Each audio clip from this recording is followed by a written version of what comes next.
안녕하세요. 함께 기도하시겠습니다.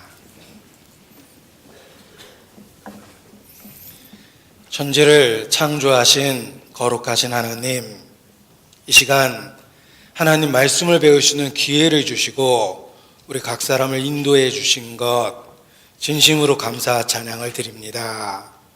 한 영혼을 천하보다 더 소중히 여기시며 모든 사람이 진리를 알고 구원에 이르기를 원하신다고 친히 증거해 주셨습니다.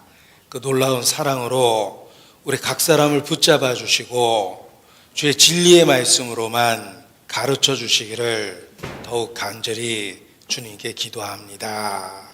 말씀을 받아들일 수 있는 넓은 마음을 주시고 올바로 이해할 수 있도록 지혜와 총명도 더하여 주시기를 주님께 부탁을 드립니다. 오직 성령의 나타남과 능력으로 함께 하시며 이 시간 살아계신 하나님의 영광을 우리 모두에게 나타내 주시옵소서. 함께 하시는 주님, 역사하시는 주님께 모든 것을 의지합니다. 이 시간 주의 진리로 기뻐할 수 있도록 온전히 주관하여 주시기를 주님께 부탁을 드립니다. 주께 의지합니다. 고마우신 우리 구주 예수님 이름으로 기도합니다. 아멘. 네. 성경 창세기 1장 1절 말씀부터 보시겠습니다. 성경 책 맨 처음 첫 페이지입니다. 창세기 1장 1절 말씀부터 제가 읽어드리겠습니다. 성경책 맨 처음 첫 페이지 창세기 1장 1절 말씀부터 제가 읽겠습니다. 태초에 하나님이 천지를 창조하시니라. 땅이 혼돈하고 공허하며 흑암이 깊음 위에 있고 하나님의 신은 수면에 운행하시니라. 하나님이 가라사대 빛이 있으라 하심에 빛이 있었고 그 빛이 하나님 보시기에 좋았더라. 하나님이 빛과 어둠을 나누사 빛을 낮이라 칭하시고 어둠을 밤이라 칭하시니라. 저녁이 되며 아침이 되니 이는 첫째 날이니라. 창세기 1장 1절 아주 짧은 말씀입니다. 반복해서 1절 말씀만 다 같이 두 번 읽겠습니다. 태초에 하나님이 천지를 창조하시니라. 태초에 하나님이 천지를 창조하시니라. 태초에 하나님이 천지를 창조하시니라. 성경책 맨 처음 첫 구절입니다. 하나님께서 사람에게 알려주고 싶었던 첫 번째 진리는 하나님의 존재 그리고 천지 창조의 사실입니다. 첫 말씀은 하나님의 존재와 천지 창조의 사실에 대한 선언으로 시작하고 있습니다. 태초에 하나님이 천지를 창조하시니라. 반갑습니다. 저는 전주 안에 있는 전주교회 서도석입니다.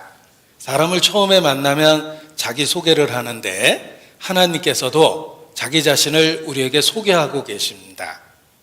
천지를 지은 창조주로서 소개하고 계십니다. 이 성경은 하나님의 말씀이라고 일컬어지는 특별한 책이며 오늘 우리는 하나님의 말씀, 성경을 배우기 위해서 한자리 함께 모였습니다. 인생을 선택의 연속이다라고 표현하는데 오늘 우리의 선택은 성경을 배우는데 시간과 마음을 투자하게 된 것입니다. 여러분의 선택은 인생 최고의 선택입니다.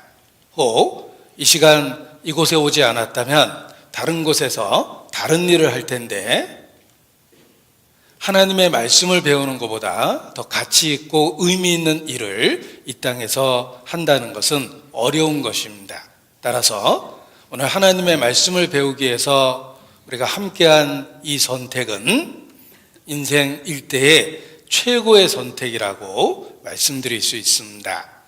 오늘 시작하는 시간이기 때문에 전혀 공감하지 않을 수도 있습니다. 그러나 성경을 배워보면 인생 최고의 선택이다라고 표현한 것에 대해서 틀림없이 공감하실 것입니다.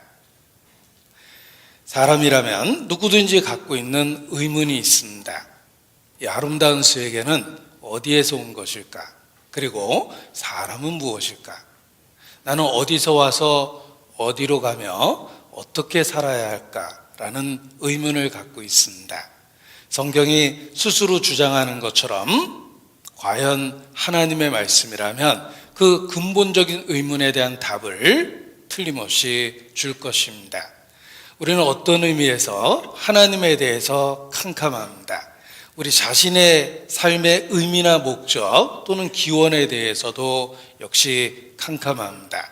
그런데 성경 말씀에 하나님은 어둠에 빛을 만드셨습니다. 하나님에 대해서 캄캄한 우리에게 빛을 만드신 그 하나님이 하나님을 알려주고 사람이 무엇인지에 대해서 알려주실 것입니다. 5절에 보면 뒷부분에 저녁이 되면 아침이 되니 이는 첫째 날이니라. 또 8절 뒷부분도 저녁이 되면 아침이 되니 이는 둘째 날이니라. 13절 저녁이 되면 아침이 되니 이는 셋째 날이로라. 19절 저녁이 되면 아침이 되니 이는 넷째 날이로라 하는 반복된 표현이 있습니다. 자, 우리는 하루를 아침부터 저녁까지라고 이야기합니다. 그런데 하나님은 저녁이 되며 아침이 된다고 말씀하셨습니다. 거꾸로 이야기하신 거죠. 그래서 이스라엘은 지금도 하루의 시작을 해 질 때를 기점으로 해서 하루가 시작된다고 그렇게 표현합니다. 우리는 아침에 해 뜰 때 그때가 하루의 시작입니다. 우리는 아침부터 저녁까지를 하루라 하고 유대인은 성경 말씀에 따라서 저녁 해질 때를 하루의 시작이라고 이야기합니다. 이러한 표현에는 영적 비밀이 들어 있습니다. 하나님의 역사는 어둠에서 빛으로 인도하는 역사입니다. 반면에 하나님의 대적 사탄의 역사는 빛에서 어둠으로 끌고 가는 타락의 역사입니다. 우리는 하나님에 대해서 캄캄합니다. 그런데 성경을 배우면 어둠에 빛을 비치리라 하셨던 그 하나님께서 우리 마음에 진리의 빛을 비춰주셔서 하나님의 살아계심을 알려주고 사람이 무엇인지 의미와 가치에 대한 깨달음도 주는 것입니다. 성경을 배우면 저녁이 되며 아침이 된다라는 말씀이 영적으로도 우리 마음에 이루어지는 것입니다. 점점 빛으로 인도하십니다. 의인의 길은 돋는 햇볕 같아서 점점 더 빛나서 원만한 광명에 이르는 것과 같고 악인의 길은 어둠과 같아서 거쳐 넘어져도 그것이 무엇인지 깨닫지 못하느니라. 잠언 4장에도 그런 말씀이 있습니다. 의인의 길, 하나님께 인도하심을 받으면 어둠에서 빛으로 인도함을 받게 됩니다. 따라서 성경이 과연 하나님의 말씀이라는 분명한 깨달음을 배우면 배울수록 깨닫게 되는 것입니다. 이 성경은 하나님의 말씀이라고 불리우고 있는데 그 이유가 있습니다. 3절, 창세기 1장 3절입니다. 하나님이 가라스되. 6절 하나님이 가라스되. 9절 하나님이 가라스되. 11절 하나님이 가라스되. 14절 하나님이 가라스되. 20절 하나님이 가라스되. 24절 하나님이 가라스되. 26절 하나님이 가라스되. 29절 하나님이 가라스되. 자, 제가 이거 첫날부터 시간 때우려고 다 읽은 거 아닙니다.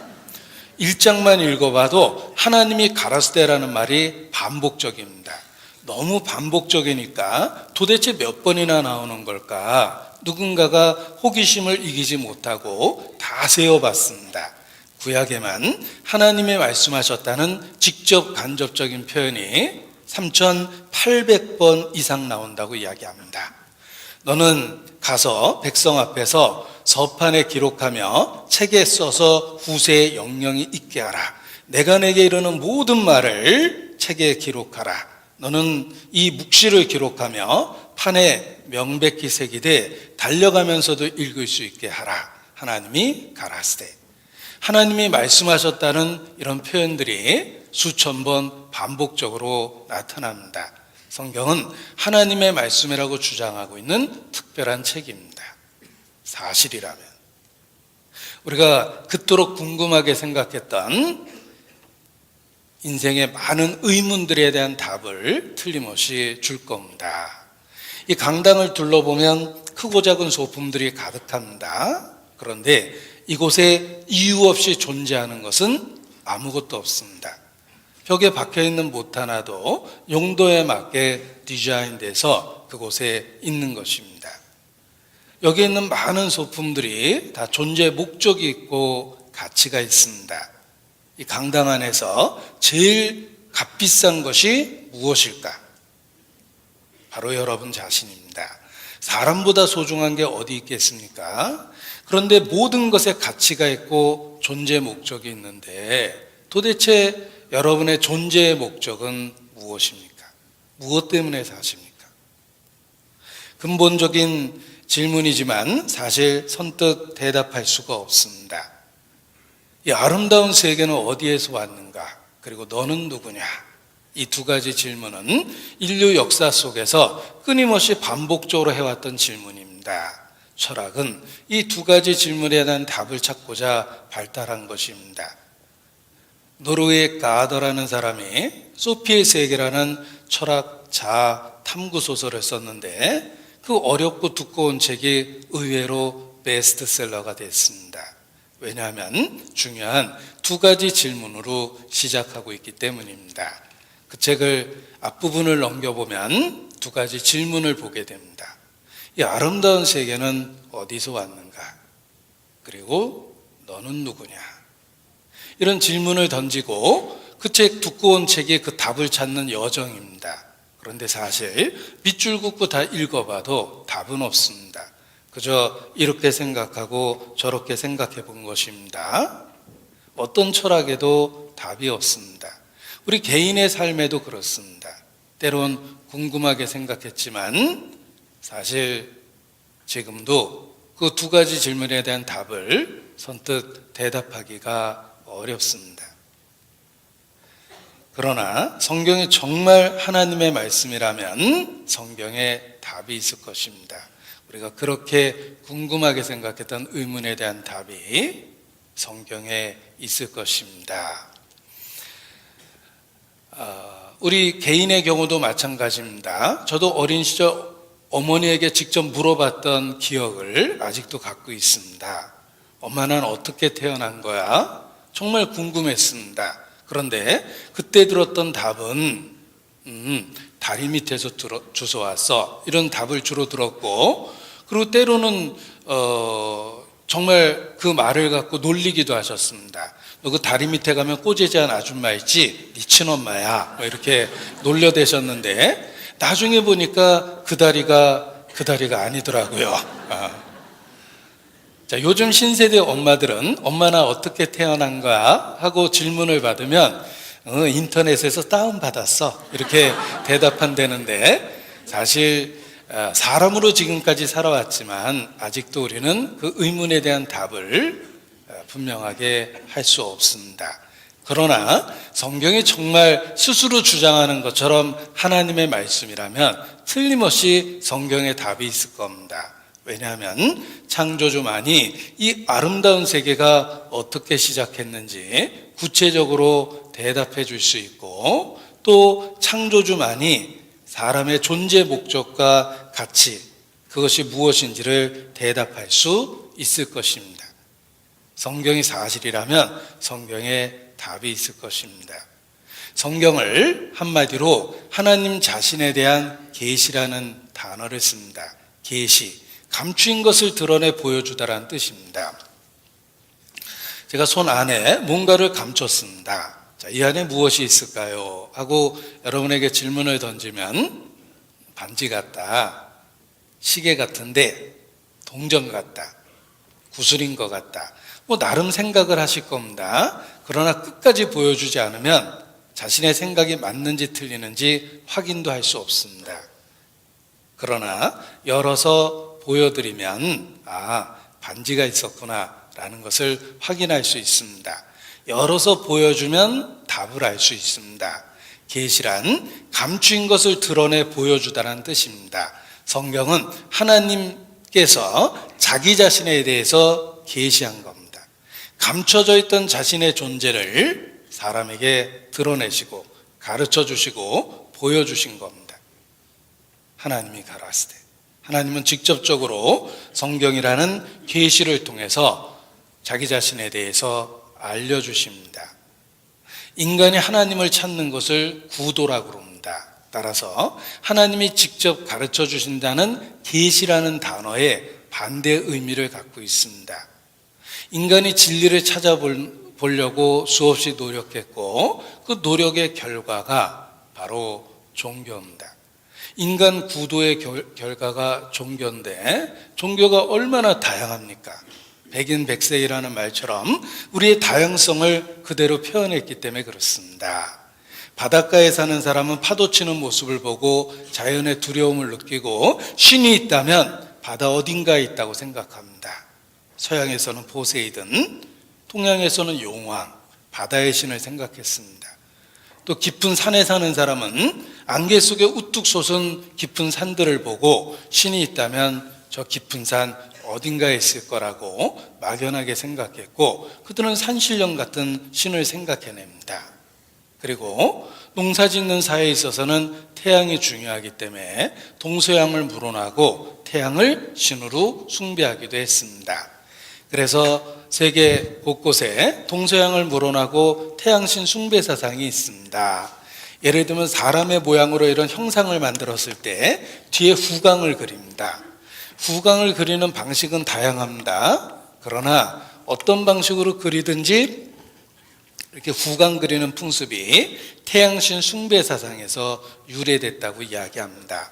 또 고대 태양신을 섬기는 제사장들은 태양을 향해서 머리를 동그랗게 깎기도 했습니다. 그래서 이런 특별한 소갈머리 없는 두발 형식이 있죠. 자연 탈모를 이야기하는 게 아닙니다. 일부러 태양을 향해서 머리를 깎은 그런 두발 형식도 여러 종교 풍습에서 볼 수가 있습니다. 그것도 태양신 숭배 사상입니다. 태양은 동서양을 물어나고 신으로 숭배받았기 때문에 그렇습니다. 자, 얼마나 다양한 종교가 있습니까? 유엔이 발행하는 종교 영감에 보면 지구상에 100만 개 이상의 종교가 있다라고 이야기합니다. 기독교 안에만 2만 몇 개의 교파가 있고 대한민국의 큰 교단이 130여 개가 됩니다. 그 130여 개의 교단 중에 예수교 장로회가 제일 많고 60몇 개나 됩니다. 길 가다 보면 예수교 장로회라는 간판이 가장 많이 눈에 띄는데 똑같은 이름을 사용하고 있지만 전혀 상관없는 교단입니다. 많은 종교가 있고 기독교 안에도 많은 교파가 있습니다. 이것은 우리의 다양성을 설명해 줍니다. 우리는 나름대로 구도, 진리를 찾으며 여러 종교를 만들어냈고 여러 교파를 만들어냈던 겁니다. 그러나 기억할 것은 계시, 하나님이 가라스데라는 말씀은 성경밖에 없습니다. 인류 역사 속에 하나님이 가라스데라는 책은 성경밖에 없습니다. 성경은 하나님이 자기 자신을 직접 계시한 겁니다. 그래서 종교라는 시행착오 없이 하나님을 바로 만날 수 있게 해주셨습니다. 왜 우리에게 계시, 그 성경이 필요한가? 그 이유는 백인백색, 우리의 다양성, 그리고 우리의 한계 때문에 그렇습니다. 사실 우리가 알면 얼마나 알겠습니까? 우리의 지식과 경험은 지극히 제한적이고 부분적입니다. 따라서 이것이 진리다라고 주장해도 그것이 사실이 아닐 가능성도 있다는 것입니다. 우리는 실수투성이기 때문에 그렇습니다. 그래서 계시가 필요한 겁니다. 여러분, 교보문고 같은 큰 서점에 가면 수십만 권의 책이 있습니다. 평생 책을 벗삼았다라고 해도 아마도 1%도 못 읽었을 겁니다. 교보문고에 있는 책의 1%도 못 읽었다는 건 여러분이 알고 있는 지식이 세상 모든 지식의 1%도 안 된다는 뜻입니다. 우리의 지식은 부분적이고 제한적입니다. 따라서 내가 모르는 그 세계 속에 진리가 있을 수도 있습니다. 사람 마음에는 누구든지 두 마리 개가 있다고 이야기합니다. 여러분 마음에도 두 마리 개가 있습니다. 편견과 선입견이라는 게 있습니다. 성경은 계시며 성경을 배우면 이 두 마리 개가 쫓겨납니다. 편견과 선입견 없이 진리, 곧 하나님 자신을 시행착오 없이 만날 수 있다는 것입니다. 그래서 우리에게 계시, 성경이 필요한 겁니다. 자, 인간이 얼마나 실수투성인가. 1분 뒤에 무슨 일이 일어날지 전혀 알지 못하고 종이 한 장 눈앞에 갖다 놔도 그 뒤에 뭐가 있는지 볼 수도 없습니다. 우리는 63빌딩 앞에 서서 앞면을 볼 때 뒷면을 전혀 못 봅니다. 한참 걸어가서 뒤에 서서 빌딩의 뒷면을 보고 있으면 역시 그 순간 앞면은 보이지 않습니다. 이것이 사람의 한계입니다. 우리의 지식과 경험은 아주 제한적이고 부분적입니다. 따라서 이것이 진리다라고 사실 선뜻 주장할 수 없는 것입니다.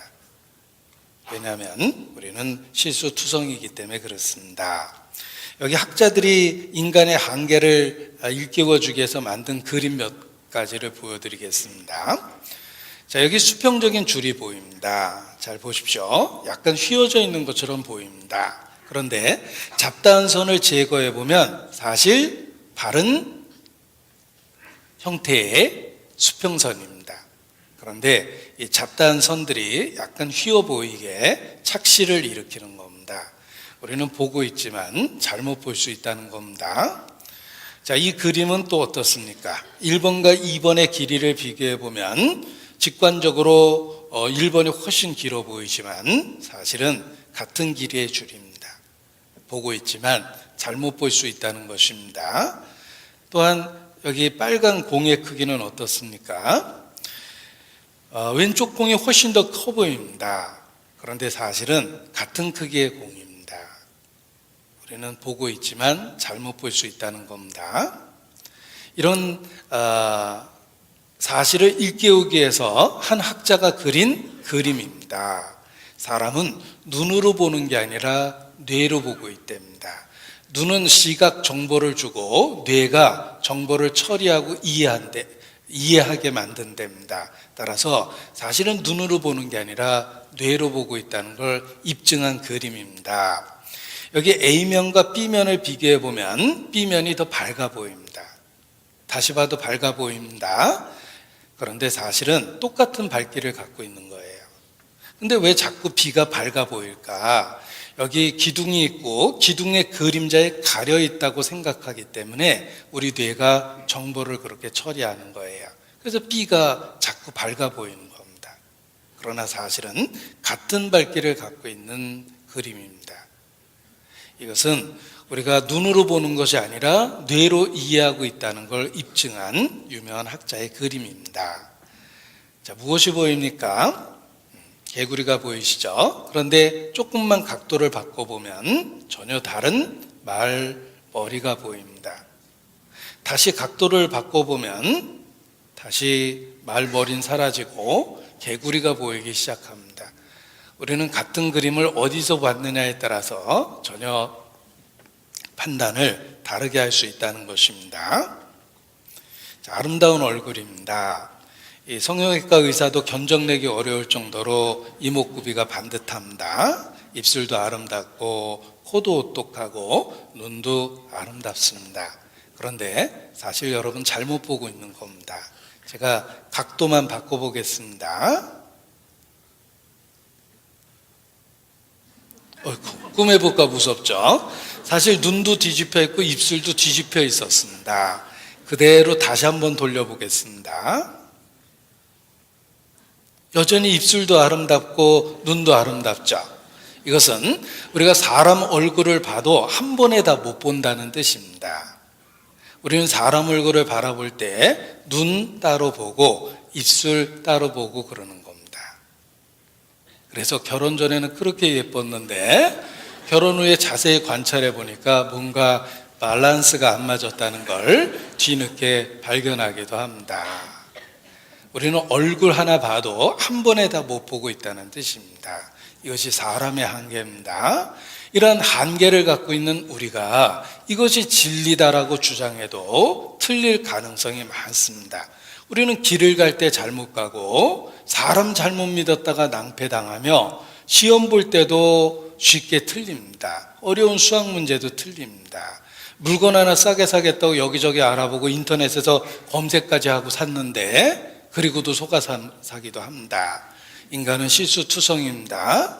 따라서 진리에 있어서도 이것이 진리다라고 생각해도 틀릴 가능성이 있다는 것입니다.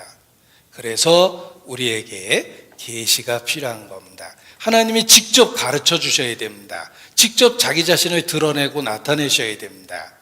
성경은 계시된 하나님의 말씀이며 시행착오 없이 하나님을 만날 수 있도록 도와줍니다.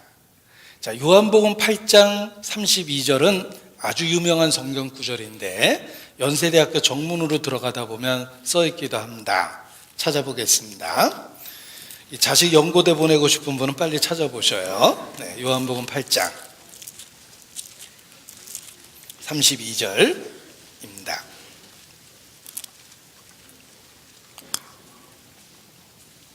요한복음 8장 32절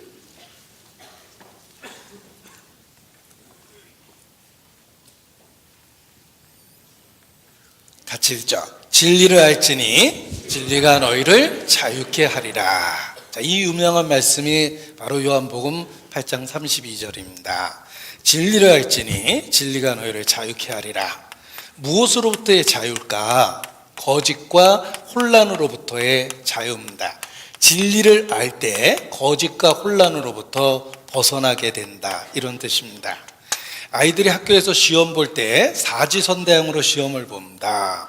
정답을 모르면 종칠 때까지 헷갈립니다. 어느 것이 맞을까요?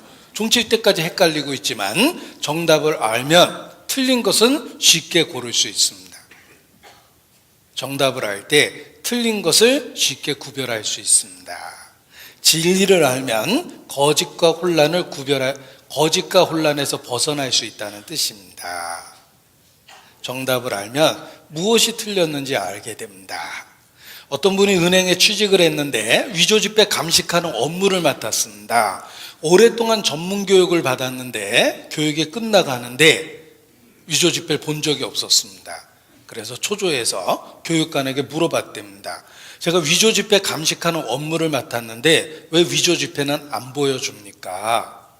교육관이 말하기를 위조지폐는 종류가 많습니다. 그걸 다 배운다는 것은 불가능합니다.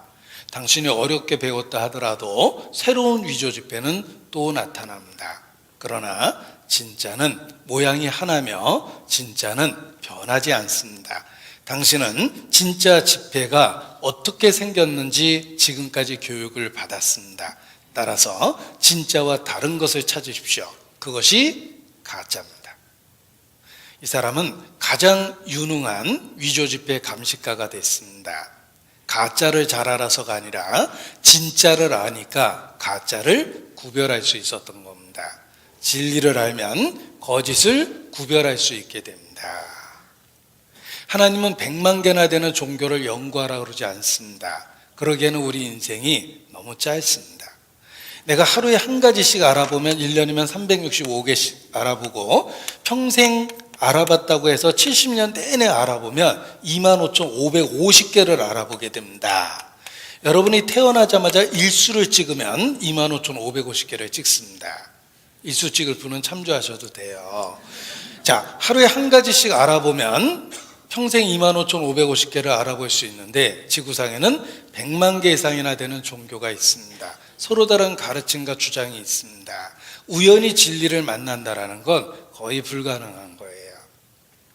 내가 목적지를 향해서 길을 떠났는데 그저 되는 대로 걷기 시작하면 도착할 가능성은 없습니다. 지도가 있으면 좋겠죠. 하나님을 찾는 약도가 있으면 좋겠죠. 그래서 성경을 주신 겁니다. 성경은 시행착오 없이 하나님을 만날 수 있도록 도와줍니다. 진리가 무엇입니까?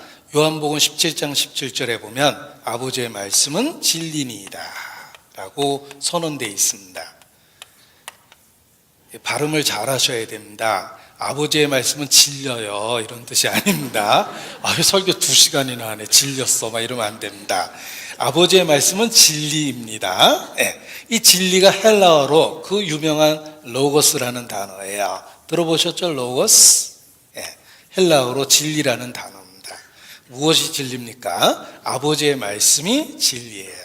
진리를 알지니라는 말은 성경을 알면 인생에 답이 있답니다.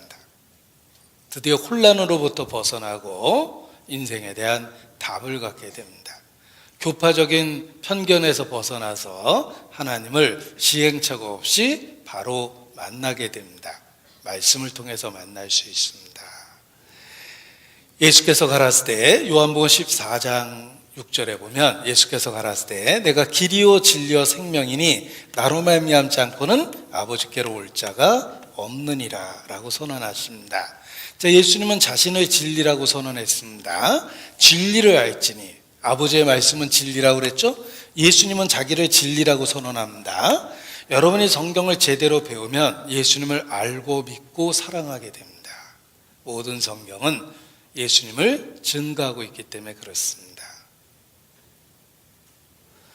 성경을 할 때 시행착오 없이 하나님을 만날 수 있고 성경을 올바로 배우면 비로소 예수, 그가 누구며 왜 예수님을 믿어야 되는지도 알게 됩니다. 왜냐하면 예수님은 진리 그 자체이며 모든 성경은 예수 그리스도를 증거하고 있기 때문에 그렇습니다. 진리를 알지니 진리가 너희를 자유케 하리라 말씀하셨습니다.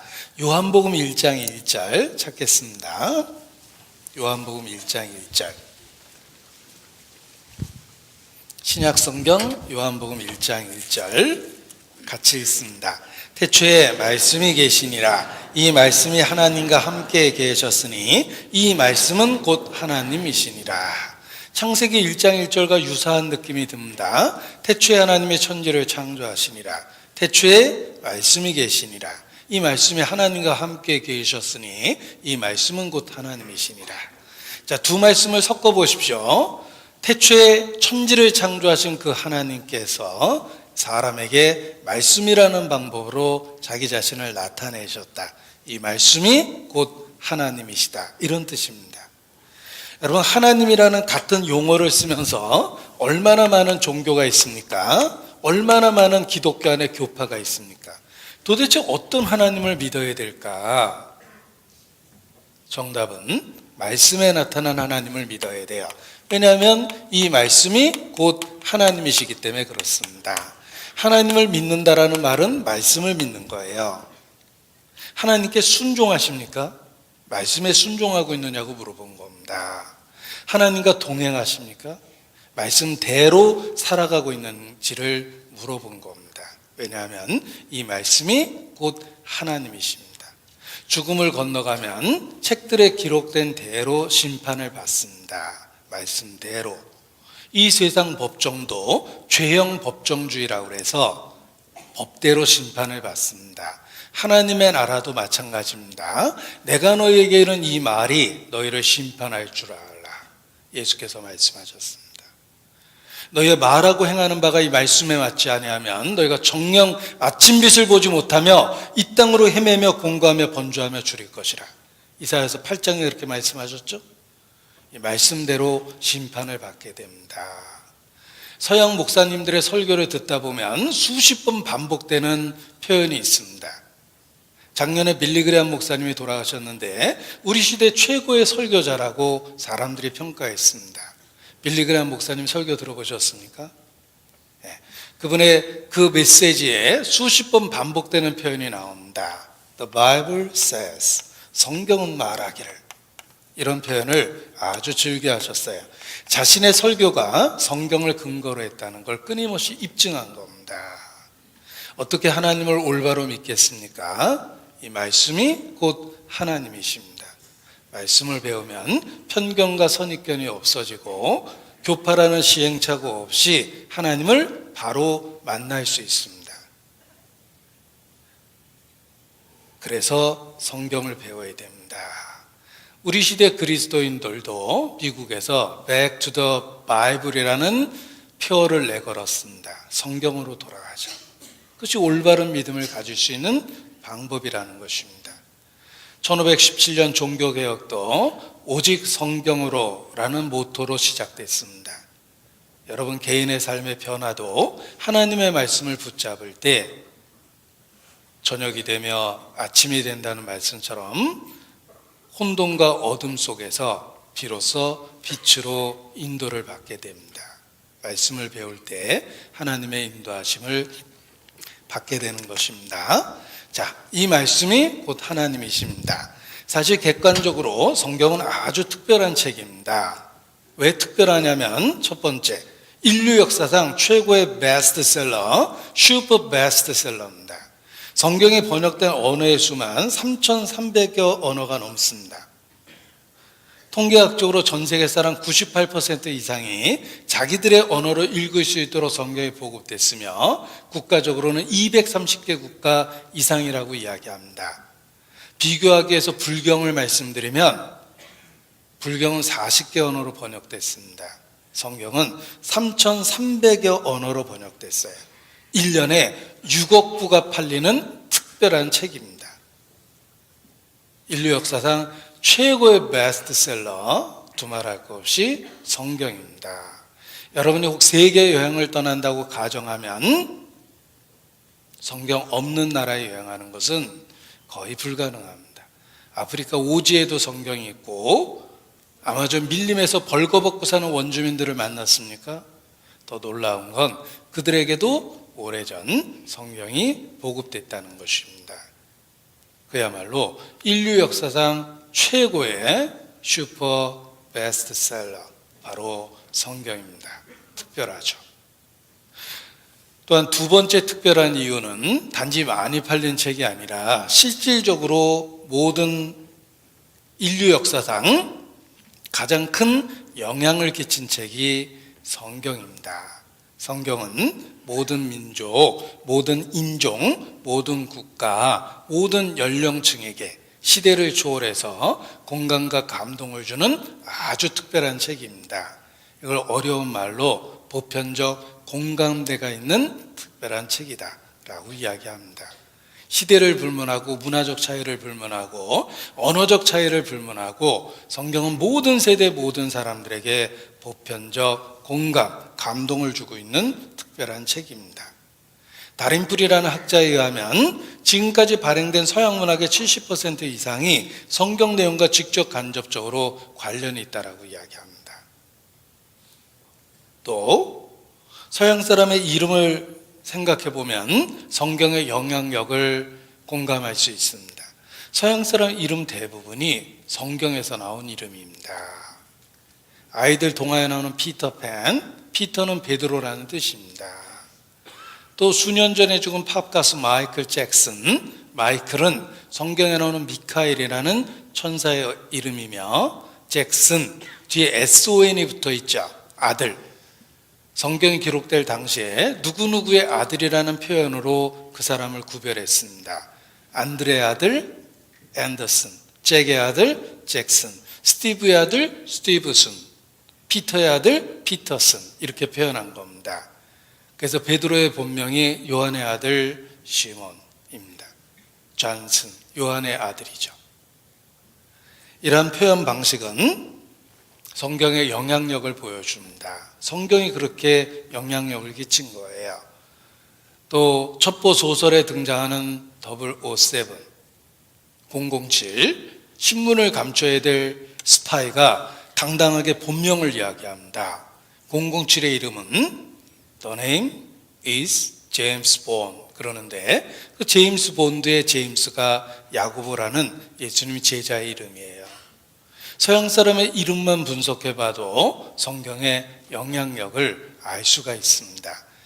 그리고 성경은 수천 년 전에 기록되었음에도 불구하고 결코 낡아지지 아니하며 21세기 이 시대까지 공감과 감동을 주고 영향을 줍니다. 이것을 성경의 불변성이라고 그래요. 성경은 사람이 쓴 책은 평균 수명이 20년임에도 불구하고 성경은 아직까지 모든 세대, 모든 사람들에게 감동을 주며 결코 낡아지지 않는 현대적 의미를 갖고 있다라고 이야기합니다. 참 특별하죠. 그 이유는 하나님 말씀이기 때문에 그렇습니다. 또 성경을 구체적으로 분석해 보면 40여 명의 기자가 1600년 동안 기록했습니다. 놀라운 건 그 다양성 중에서도 통일성을 유지하고 있다는 것입니다. 성경의 형식을 구별해 보면 서신도 있고 역사도 있고 시편도 있고 여행기도 있고 전기도 있고 묵시와 예언도 있습니다. 정말 다양한 형식으로 기록되었음에도 불구하고 그 내용에 있어서는 한 사람이 기록한 것처럼 통일성을 갖고 있습니다. 어떻게 그런 책이 있을까? 하나님이 가라사대 하나님 말씀이기 때문에 그렇습니다. 그래서 믿느냐 안 믿느냐를 떠나서 성경은 객관적으로도 다른 책과는 구별하는 아주 특별한 책이다라고 학자들도 그렇게 말합니다. 그런데 이 성경이 인류에게 끼친 영향 중에 법과 도덕에 있어서는 거의 완전한 영향을 끼쳤습니다. 우리의 법 정신이나 도덕에 대한 그 기본 정신은 대부분 성경에서 유래됐다는 거예요. 인류에게 끼친 영향력 중에 법과 도덕에 있어서는 완전한 영향을 주었습니다. 생각해 보십시오. 우리가 불과 100여 년 전까지만 해도 어떻게 재판을 했습니까? 일단 잡아옵니다. 그리고 공개적으로 물어봅니다. 네가 네 죄를 알렸다. 모른다 그러면 어떡하죠? 저놈을 매우 쳐라.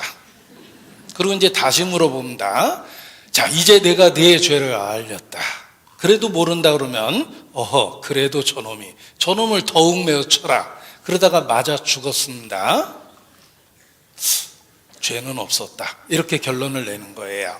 우리나라 사람 생각에 죄가 없으면 맞아 죽어도 끝까지 죄가 없다라고 주장을 해야 된다. 이렇게 생각을 했습니다. 여러분, 그런 무식한 법이 어디 있습니까? 매 장사가 어디 있습니까? 때리는데. 구소련의 KGB 정보부는 정말 무서웠는데 그 KGB에 끌려가면 곰도 5분만 족치면 눈물 뚝뚝 흘리며 토끼라고 자백한답니다.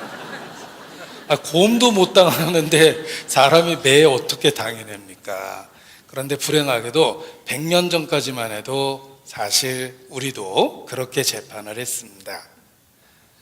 더 사람이라는 게 부끄럽게 느껴지는 역사 몇 가지를 얘기해 보면, 여러분, 불과 200여 년 전까지만 해도 마녀 사냥이 성행했습니다.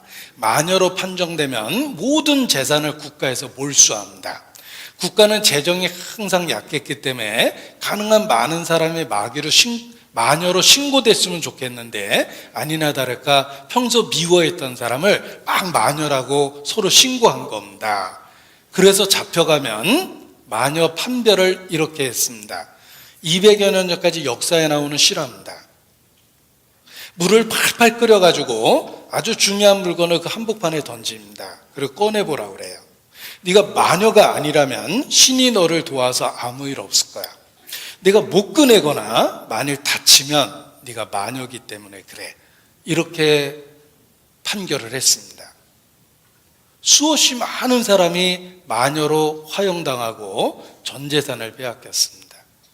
그런 일이 불과 200여 년 전까지 계속됐다는 거 기억하십시오. 여러분, 50여 년 전에 영국 선교사가 호주에 갔다가 기겁을 했습니다. 군인들이 호주 원주민을 잡아다 놓고 목을 자르고 큰 가마솥에 삶고 있었습니다.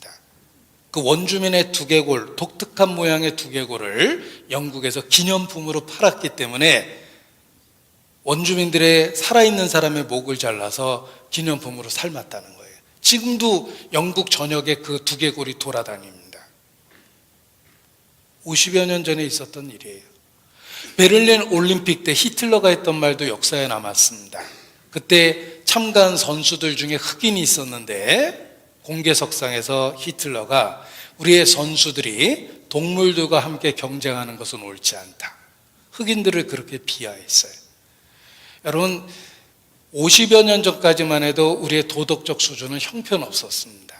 사람이라는 게 부끄러울 정도로 역사가 그렇게 우리에게 증거합니다. 그런데 여러분, 수천 년 전에 기록된 성경을 보면 완전한 도덕적 기준을 우리에게 가르쳐 줍니다. 법과 도덕에 있어서는 완전한 기준을 갖고 있는 책이 성경이며 인류에게 법에 큰 영향을 끼친 책이 성경이라는 것입니다. 예를 들어 보겠습니다. 자, 어떤 분이 소를 가지고 길을 가는데 웅덩이가 있는데 소가 빠졌습니다. 다리가 뚝 부러졌어요. 이 다리 부러진 소는 가치가 없어요. 고깃값이에요. 자동차로 지금 폐차시켜야 되는 거예요. 여러분이 소 주인이라면 얼마나 억울합니까? 누가 여기다 구덩이를 파놨는지 화가 나겠죠. 구덩이 판 사람을 찾아냈습니다. 내 소 물어내라고 그랬더니 뭐 내가 소 밀었냐, 지가 빠진 건데 내가 어떡하냐 그럽니다. 여러분이 재판관이라면 어떻게 재판하시겠습니까? 하나님 말씀하십니다. 길에 구덩이를 팠다면 그걸 메꿔놔야지. 그대로 놔둬서 지나가던 소가 빠지게 되면 죽게 된 것은 구덩이 판 사람이 갖고 소주인에게는 새로운 소를 사줘야 된다라고 판결하셨습니다. 여러분, 3,500년 전에 기록된 성경인데 이 시대에 들어도 합리적인 판결입니다. 어떤 분이 집을 졌는데 이웃이 놀러 왔다가 익숙하지 않으니까 높은 데서 떨어져서 다쳤습니다. 집주인도 억울할 거예요. 왜 남의 집에 와서 떨어지고 그러냐 그렇게 생각하겠지만 놀러온 이웃 입장에서는 어떻게 이렇게 위험하게 건물을 지었을까라는 생각을 할 겁니다. 하나님 판결하십니다. 사람이 집을 지으면 난간을 만들어서 그 집에 익숙하지 않은 이웃이 다치지 않게 해야 된다. 집주인이 책임지라고 말씀하셨어요. 요즘 말로 시설물 안전관리에 대한 특별법입니다. 그런데 놀라운 것은 그런 법을 3,500년 전에 주셨다는 것입니다. 하나님이 인간사에 완전한 기준을 주신 겁니다. 그래서 성경은 법과 도덕에 있어서 완전한 영향을 끼쳤는데 몇 가지 예를 들어보겠습니다. 성경과 법률 보십시오. 출애굽기 21장, 사람이 구덩이를 열어두거나 구덩이를 파고 덮지 아니하므로 소나 나귀가 거기에 빠지면 그 구덩이 주인이 잘 보상하여 짐승의 임자에게 돈을 줄 것이요 죽은 것은 그가 차지할 것이니라. 합리적이죠? 네. 또 신명기 22장 8절에 보면 내가 새 집을 지을 때에 지붕의 난간을 만들어 사람이 떨어지지 않게 하라. 그 피가 내 집에 돌아갈까 하노라. 익숙하지 않은 이웃이 놀러와서 다치지 않게 배려해야 된다 라는 뜻입니다. 또 출애굽기 22장에 보면 내가 만일 이웃의 옷을 전당잡거든 해가 지기 전에 그에게 돌려보내라. 그 몸을 가릴 것이 이뿐이라. 이는 그 살의 옷인즉 그가 무엇을 입고 자겠느냐. 그가 내게 부르짖으면 내가 들으리니 나는 자비한 자임이니라. 중동 지방은 기온의 변화가 심합니다. 낮에는 엄청나게 덥고 해가 떨어지면 기온이 뚝 떨어집니다. 그래서 유대인은 긴 옷감을 몸에다 두르고 다닙니다. 그리고 혁띠로 묶었죠. 중간에 띠로 묶습니다. 그리고 잘 때는 그게 그대로 체온을 유지하게 한 이불이 되는 겁니다. 만일 빛을 못 갚는다고 겉옷을 뺏어가면 저체온증으로 밤에 죽게 됩니다. 아무리 빚을 못 갚아도 사람이 살 수 있도록 해야 된다. 겉옷은 전당 잡으면 안 된다. 하나님이 딱 기준을 주셨습니다. 요즘에도 아무리 빚을 져도 몇 시 이후에는 빚독촉 전화를 못하게 하고 하루에 몇 번 이상은 전화 못하게 합니다. 아무리 빚을 져도 사람이 살아야 되기 때문에 그렇습니다. 그런데 이런 법을 3,500년 전에 주셨다는 거예요. 그 당시 시대를 고려하면 하나님만이 줄 수 있는 말씀을 준 겁니다. 또 다른 예를 들어보겠습니다. 출애굽기 24장 6절입니다. 사람이 맷돌이나 그 윗짝을 전당 잡지 말지니 이는 그 생명을 전당 잡음이니라. 유대인은 통밀을 갈아서 빵을 만들어 먹었는데 맷돌이나 윗짝을 돈 못 갚는다고 가져가 버리면 굶어 죽게 돼 있어요. 그런 건 전당 잡으면 안 된다라고 기준을 준 겁니다. 또 레위기 12장에 보면 이스라엘 자손에게 고하여 이르라. 여인이 임신하여 남자를 낳으면 8째 날에 아이의 포피를 벨 것이며, 8째 날에 포경수술을 해줘야 되는데 피의 면역성과 응고력을 고려할 때 할례의 최적기는 생후 8일이랍니다. 우리 시대에 조금 민망한 사진이 보입니다. 이게 이제 포경수술인데 혈액 응고인자인 프로트롬빈은 생후 8일째가 110%가 돼서 생애 내내 가장 높은 수치를 기록한대요. 그래서 할례를 해줄 때는 8일째 하는 것이 제일 안전하답니다. 이건 만드신 하나님만이 할 수 있는 이야기예요. 8일째 해줘라 이렇게 얘기하셨습니다. 또 레위기 13장에 보면 환자는 옷을 찢고 머리를 풀며 윗입술을 가리우고 외치기를 부정하다 부정하다 할 것이요 병 있는 동안은 그가 부정한즉 혼자 살되 진 밖에 살지니라. 격리와 구별, 침을 통해 병원균이 전염되는 것을 막아주신 거예요. 옷을 찢고 머리를 풀고 환자 티를 내야 되고 윗입술을 가리우고, 대부분의 병원균은 타액을 통해서 전염되기 때문에 윗입술을 가리우고 부정하다 부정하다 소리쳐야 되고 진 바깥에 격리되어 있어야 됩니다. 이 기본적인 수칙을 지키지 않았기 때문에 대한민국이 메르스 사태가 벌어진 거예요. 윗입술을 가리우고 부정하다, 그리고 격리되어 있어야 되는 거예요. 하나님이 가르쳐 준 것입니다. 또 이런 말씀도 있습니다.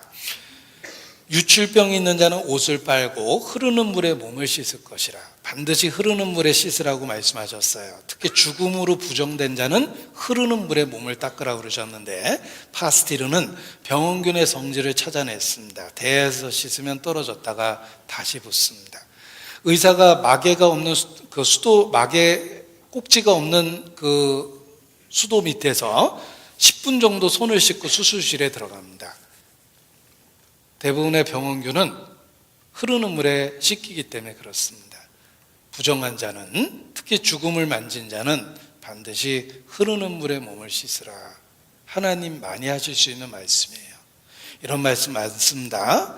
또 레위기 25장에 보면 너는 6년 동안 그 밭에 파종하여 6년 동안 그 포도원을 다스려 그 열매를 거둘 것이나 제7년에는 땅으로 쉬어 안식하게 할지니 여호와께 대한 안식이라. 너는 그 밭에 파종하거나 포도원을 다스리지 말며 라고 말씀하시는데, 이것이 안식년의 과학성입니다. 살충 효과와 땅의 산성화를 막아준답니다.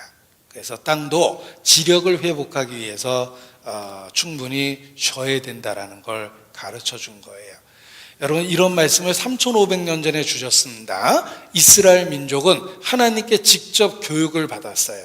따라서 다른 민족보다는 더 뛰어날 수밖에 없습니다. 유대인의 천재성이 거기서부터 유래된 겁니다. 하나님이 직접 규례를 가르쳐 주셨기 때문입니다. 몇 구절 보여드리겠습니다. 유대인의 천재성을 확인할 수 있습니다. 내가 나의 하나님 여호와의 명하신 대로 규례와 법도를 너희에게 가르쳤나니 이는 열국 앞에 너희의 지혜요 너희의 지식이라. 그들이 모든 규례를 듣고 이르기를 이 큰 나라 사람은 과연 지혜와 지식이 있는 백성이로라 하리라. 오늘날 내가 너희에게 선포하는 이 율법과 같이 그 규례와 법도가 공의로운 나라가 어디 있느냐? 이스라엘입니다. 이스라엘은 하나님께 배웠기 때문에 우수성을 갖게 된 겁니다. 하나님이 직접 규례와 법도를 그들에게 가르쳐 주셨기 때문에 그렇습니다. 자, 성경은 인류에게 큰 영향을 끼쳤고 법과 도덕에 있어서는 완전한 영향을 주었다. 어떻게 그럴 수 있을까? 하나님이 가라사대 하나님의 말씀이기 때문에 그렇습니다. 그리고 무엇보다 중요한 건 말씀을 배우면 하나님을 개인적, 체험적으로 만나게 됩니다. 하나님을 만나면 삶의 변화가 생길 수밖에 없습니다. 여러분 책을 왜 읽습니까? 책은 인포메이션, 정보와 지식을 줍니다. 그러나 성경은 하나님의 말씀이기 때문에 단순한 정보와 지식을 주는 것이 아니라 성경을 배우면 하나님과의 만남이 이루어집니다. 삶의 변화가 생겨요. 성경은 인포메이션을 줄 뿐만 아니라 트랜스포메이션, 삶의 변화를 일으킵니다. 성경은 하나님과의 만남을 만들어 주어서 삶의 변화를 만들어 줍니다. 그래서 성경을 배워야 됩니다. 인생은 많은 만남으로 이루어져 있습니다. 태어날 때 첫 번째 만남이 있었는데 부모입니다.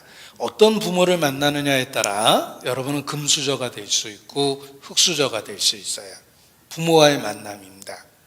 배우자와의 만남도 중요하죠. 어떤 배우자를 만나느냐도 중요합니다.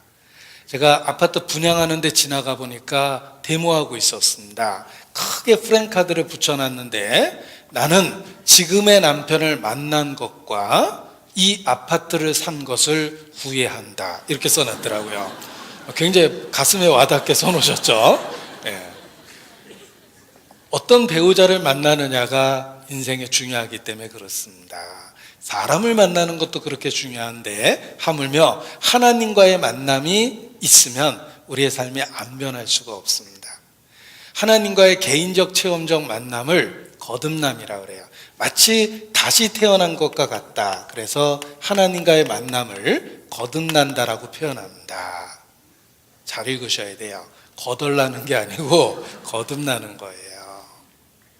그냥 막연하게 교회 다니면 특징은 무변합니다. 삶의 변화가 없습니다.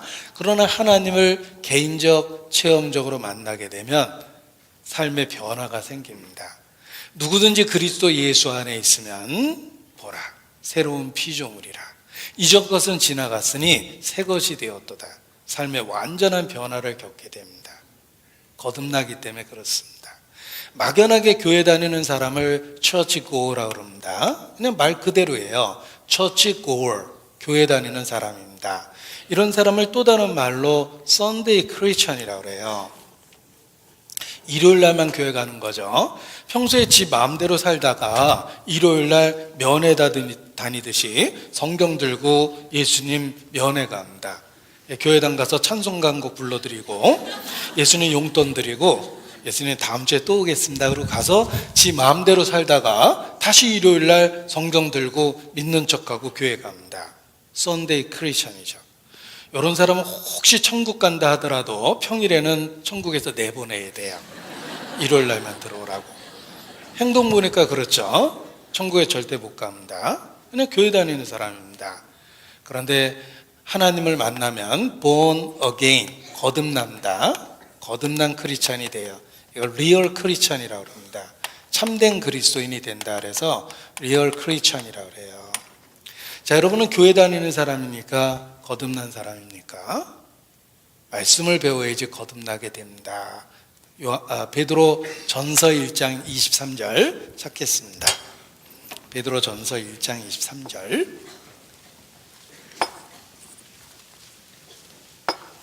베드로 전서 1장 23절.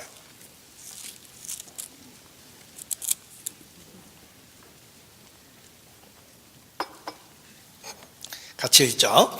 너희가 거듭난 것이 썩어질 씨로 된 것이 아니요 썩지 아니할 씨로 된 것이니 하나님의 살아있고 항상 있는 말씀으로 되었느니라. 살아있고 항상 있는 말씀으로 거듭난다고 그러셨죠. 말씀을 배우면 하나님과 개인적, 체험적 만남이 일어나고 삶의 변화가 생깁니다. 여러분, 미국 갤럽에서 여론조사를 했습니다. 당신은 행복하십니까? 라는 질문을 던졌는데 가장 행복한 사람 1위, 돈 있는 사람이 아닙니다. 돈 있다고 행복한 게 아닙니다. 우리 삼성그룹 이건희 회장님 활짝 웃는 거 못 보셨죠? 웃을 일이 없어요. 딸이 자살도 했거든요. 막내딸이 26세.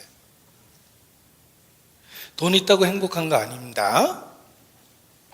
자, 돈이 없으면 돈을 벌어서 살아야 돼요.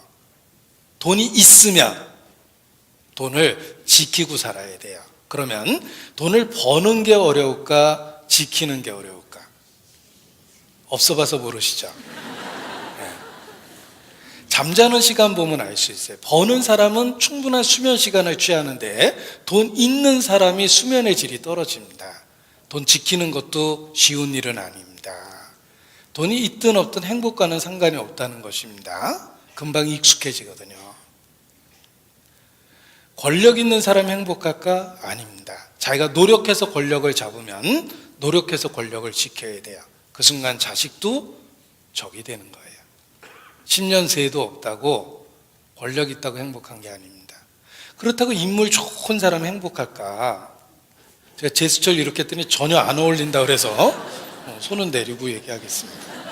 뭐 인물 좋다고 행복한 거 아닙니다. 지나치게 인물이 좋으면 팔자가 사납습니다. 자, 여러분은 안전한 외모를 갖고 계세요. 뭐 걱정 안 하셔도 됩니다. 가장 행복한 사람 1위 갤럽 조사 결과가 나왔습니다. 이 시대에 가장 행복한 사람 1위 종교적 체험이 있는 사람, 하나님과의 만남이 있는 사람. 그 갤럽 조사 결과입니다. 여러분, 하나님을 만나면 가장 행복한 사람이 됩니다.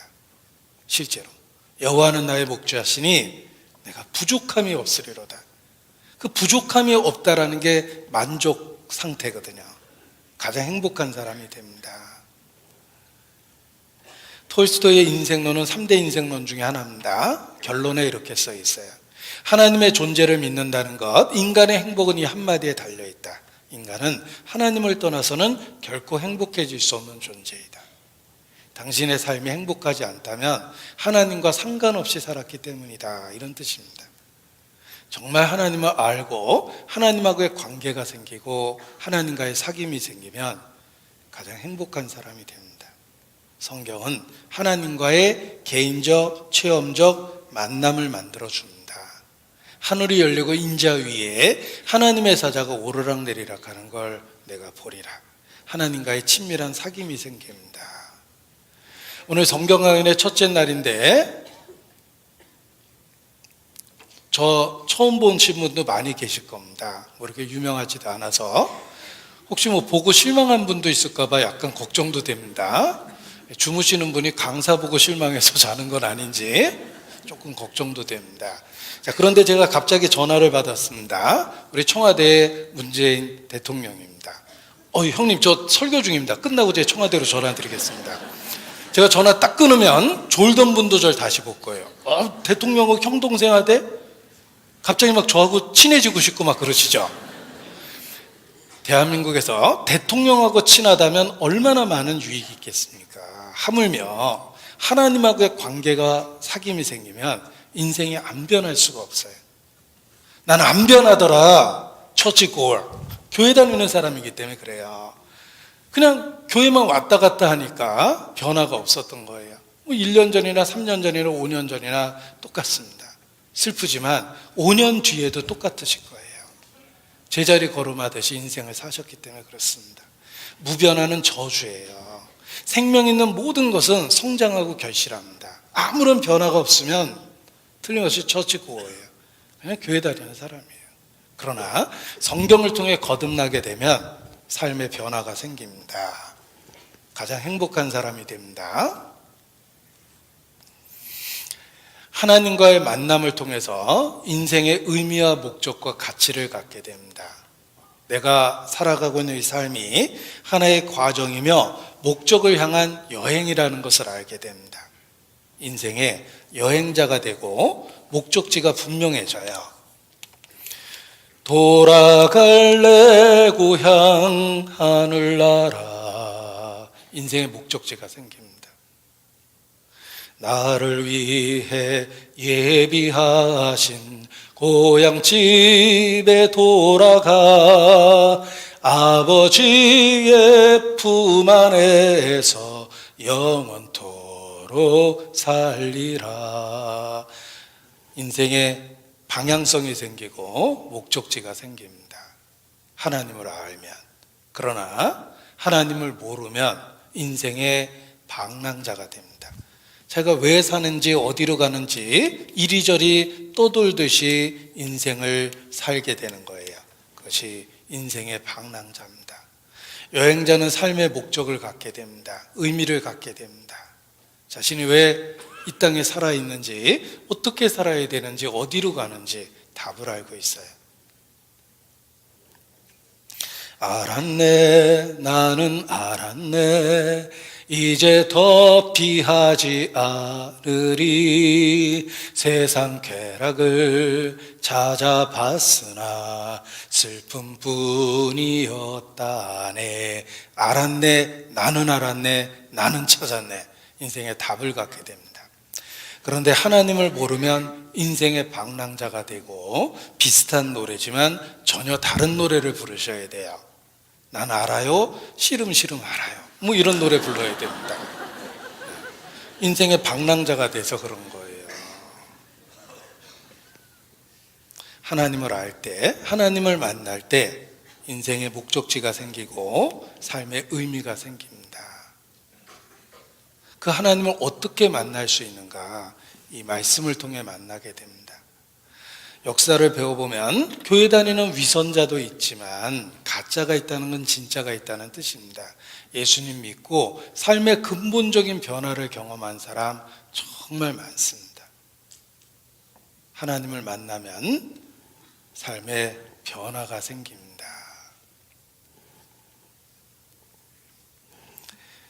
예를 들면 존 캐디라는 사람이 있습니다. 젊은 사람인데 병원에 갔는데 시한부 판정을 받았어요. 울고불고 아무리 해도 자기의 운명을 거스릴 수는 없었습니다.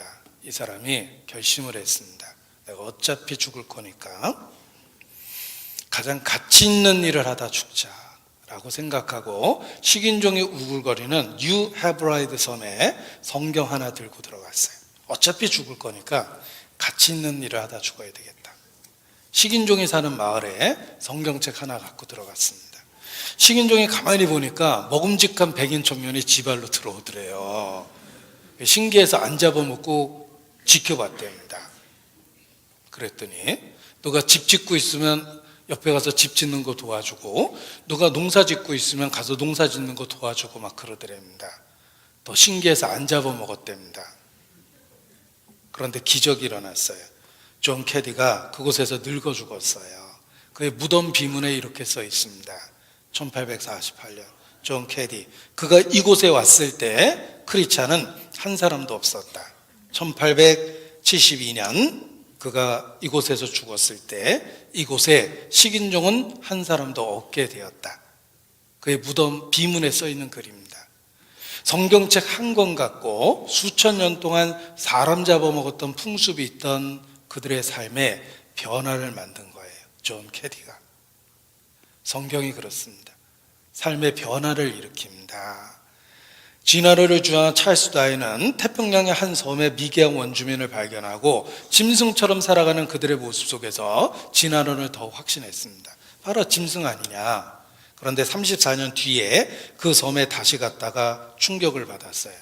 짐승처럼 살던 그들이 완전히 변화되어 있었습니다. 도대체 34년 동안 무슨 일이 있었는지 알아보니까 영국 런던 선교의 존 패튼이라는 선교사가 헌신적인 사역을 한 결과 원주민들의 삶에 완전한 변화를 만들어냈답니다. 찰스 다윈은 큰 감동을 받고 거액의 헌금을 영국 런던 선교에 했어요. 그는 가치 있는 일을 하고 있다라고 생각했기 때문입니다. 존 패튼이라는 선교사는 짐승처럼 살아가고 있는 그들의 삶에 변화를 만들어냈습니다. 성경으로. 성경은 우리의 삶에 변화를 만드는 특별한 책입니다. 인디언 보호구역에 가면 전사라고 소문난 추장의 묘가 있습니다. 이렇게 써있답니다. 나는 이 땅에서 태어났다. 백인들이 어느 날 이 땅에 몰려왔고 그들은 내가 갖고 있는 모든 것을 빼앗았다. 나의 땅, 내 아내, 내 아이들, 나의 모든 것을 그들은 다 뺏어갔다. 그러나 그들을 용서한다. 왜냐하면 그들은 내게서 뺏어간 그 모든 것을 보상해 주고도 남을 만한 예수 그리스도를 내게 알려주었기 때문이다. 그들을 용서한다. 평생 원한에 가득 찼던 늙은 추장의 마음에 예수 그리스도가 찾아왔을 때 원한과 분노가 없어졌어요. 그들을 용서한다. 그들은 내게서 뺏어간 그 모든 것을 보상해 주고도 남을 만한 예수 그리스도를 내게 알려주었기 때문이다. 그렇습니다. 여러분도 예수님을 알게 되면 틀림없이 삶의 근본적인 변화를 경험하게 됩니다. 성경은 개인적이고 체험적인 하나님과의 만남을 만들어주고 하나님하고의 관계를 만들어준다. 진리를 알지니 진리가 너희를 자유케 하리라. 자, 창세기 1장 1절을 제가 칠판에 써보겠습니다. 보세요. 진리를 알면 거짓이 구별된다라는 이야기를 드렸습니다. 제가 창세기 1장 1절을 칠판에 한번 써보겠습니다. 태초에. 자, 태초에 하나님이 천지를 창조하시니라. 자, 성경이 사실이라면 수없이 많은 거짓으로부터 이 말씀이 우리를 건져냅니다. 태초에라고 되어 있죠. 영어로 in the beginning이에요. 시작이 있었다는 뜻입니다. 역사는 시작이 있습니다. 역사는 끝이 납니다. 하나님은 시작과 끝이요 처음과 나중이요 알파요 오메가입니다. 헬라어 첫 스펠링이 알파, 마지막 스펠링이 오메가예요. 그래서 교회당이나 성당 벽에 보면 이런 그림이 많이 그려져 있습니다. 역사는 시작이 있습니다. 불교에서는 무시무종이라고 그래요. 시작과 끝이 없이 3세가 끝없이 윤회한다고 그러죠. 전생, 현세, 내세. 무시무종. 시작과 끝이 없다고 그래요. 아닙니다. 내 인생도 분명한 시작이 있죠? 나는 늙고 병들고 있어요. 죽어가고 있어요. 반드시 죽음이 올 겁니다. 내 인생도 시작과 끝이 있고 역사도 시작과 끝이 있는 거예요. 태초에 in the beginning 시작이 있었어요. 성경 제일 끝에 보면 내가 보니 처음 하늘과 처음 땅이 없어졌다. 역사가 끝이 난다고 되어 있습니다. 시작과 끝이 있습니다. 기한이 있고 목적이 있다는 거예요. 하나님은 이 세상을 기한을 정하셨고 기한 안에 이루어지는 목적이 있습니다. 여러분은 그 목적을 찾으셔야 돼요. 그래서 이 땅에 태어난 거예요. 하나님이라는 말은 무신론이 틀렸다는 걸 선언합니다. 하나님이라는 말은 유일신이에요. 다신론이 틀렸다는 겁니다. 천지를 창조하셨다 그랬는데 이 물질 세계죠. 삼라만상 우주입니다. 범신론이 잘못된 거예요. 범신론은 하나님을 대자연의 일부라고 보는 거예요. 범신론은 틀렸습니다. 하나님은 천지를 창조하신 분입니다. 이 대자연의 일부가 아니에요. 어떤 사람은 엘로힘이라는 신이 UFO를 타고 지구에 와서 생명공학을 통해 사람을 만들었다고 믿는 사람들이 있어요. 그런 얘기하려면 성경 밟고 얘기해야 돼요. 왜냐하면 하나님은 우주에 있는 고등생명체가 아닙니다. 우주를 만드신 분이에요. 범신론은 틀린 거예요.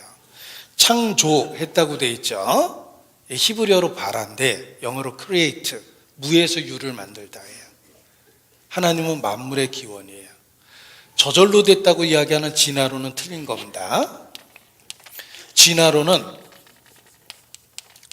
끝없는 우연의 연속이에요. 우연히 그렇게 됐다고 이야기합니다. 그러고 보기엔 자연이 너무 신기하거든요. 그러니까 우연의 연속이라는 말을 쓰는 거예요. 그래도 너무 신기하죠. 앞에 수식어가 또 붙어 있다는 거 아십니까? 진화론은 기가 막힌 우연의 연속이라고 그래요. 이 세상이 존재하게 된 건 기가 막힌 우연의 연속이라고 합니다. 진화론이에요. 아닙니다. 하나님은 계획과 목적에 의해서 지혜롭게 설계하고 창조한 거예요. 우리가 살고 있는 세계는 무질서한 세계가 아니라 목적에 맞게 설계된 세계입니다. 창조하신 거예요. 자, 창세기 1장 1절이 사실이라면 수없이 많은 거짓으로부터 보호되고 구별됩니다. 기한이 있고 목적이 있습니다. 무신론과 다신론은 잘못된 것이며 범신론은 틀린 겁니다. 저절로 됐다고 하는 진화론은 잘못된 거예요. 태초에 하나님이 천지를 창조하시니라. 진리를 알면 수없이 많은 거짓으로부터 자유케 됩니다. 성경은 하나님의 말씀일 수밖에 없는 수없이 많은 증거를 갖고 있습니다. 하나님이 가라스 때 생각해 보십시오. 책은 책을 쓴 사람의 인격과 지적 수준을 반영합니다. 여러분이 어린아이의 책을 읽으셨습니까? 금방 알 수 있어요. 야, 이거 유치하다. 애들이 쓴 것 같다. 대학 교수의 책을 읽으셨습니까? 뭐 공부 많이 했네. 이거 연구 많이 했구나. 여러분은 어린아이의 책과 대학 교수의 책을 구별할 수 있습니다. 하물며 천지를 지은 창조주의 말씀은 쉽게 구별될 수 있어요. 그 수준과 능력이 다르기 때문에 그렇습니다. 성경 한 페이지를 읽어봐도 하나님 아니면 절대 할 수 없는 말씀이 가득합니다. 그 수준이 그렇습니다. 내 생각은 너희와 다르며 내 길은 너희와 다름이 하늘이 땅보다 높음과 같이 그러하다. 말 그대로 천지 차이예요. 하나님 아니면 절대 이렇게 이야기할 수 없는 내용이 성경에 가득하다는 겁니다. 이사야서 34장 16절 찾겠습니다. 성경 1006페이지입니다. 이사야서 34장 16절.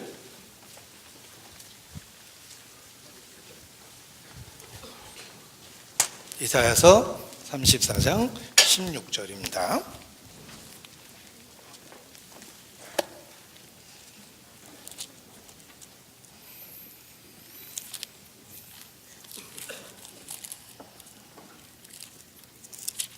이사야서 34장 16절.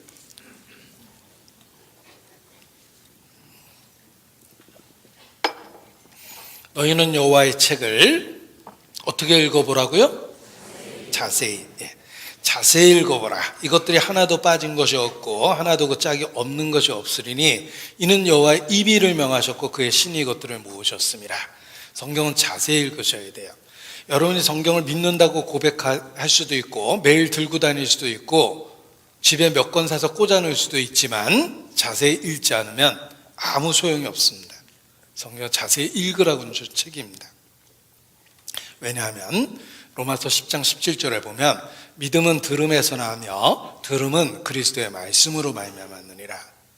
성경을 자세히 읽을 때 하나님에 대한 믿음이 생깁니다. 너희는 여호와의 책을 자세히 읽어보라. 어떤 잘못된 목사는 무조건 믿으라고 그러는데 잘못된 겁니다. 에이, 잘 몰라도 믿어야지. 그런 말도 있을 수가 없어요. 잘 모르면 안 믿어지게 돼 있어요. 자, 무조건 믿으라는 말은 맹신입니다. 한자로 이렇게 쓰죠. 망할 망자의 눈목자예요. 눈이 망한 게 맹신이고, 에이, 잘 몰라도 믿어야지. 혼미할 미자 써서 미신입니다. 혼미할 미자는 사거리가 있는데 어디로 가야 되는지 모르는 상태예요. 이쪽인가? 이쪽인가? 이쪽인가? 이쪽인가? 모르고 막 가면 이게 혼미할 미자예요. 여러분, 무조건 믿어도 안 되고 잘 모르고 믿어도 안 됩니다. 여호와의 책을 자세히 읽어보셔야 돼요. 알고 믿는 거예요. 바울 사도의 고백을 들어보십시오. 바울은 말합니다. 나의 의뢰한 자를 내가 알고 그가 그날까지 능히 이루실 줄 내가 확신함이라. 알기 때문에 바울이 된 거예요. 사도 요한도 마찬가지입니다. 하나님은 사랑이시라. 우리가 그 사랑을 알고 믿었노니, 그러니까 목숨까지 버릴 수 있었던 거예요. 모르고 믿는 게 아닙니다. 무조건 믿는 게 아니에요. 알고 믿어야 돼요. 너희는 여호와의 책을 자세히 읽어보라. 하나님이 가라사대. 이사야서 55장 3절입니다. 55장 3절. 이사야서 55장 3절.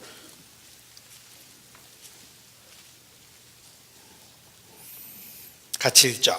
너희는 귀를 기울이고 내게 나와 들으라. 그리하면 너희 영혼이 살리라.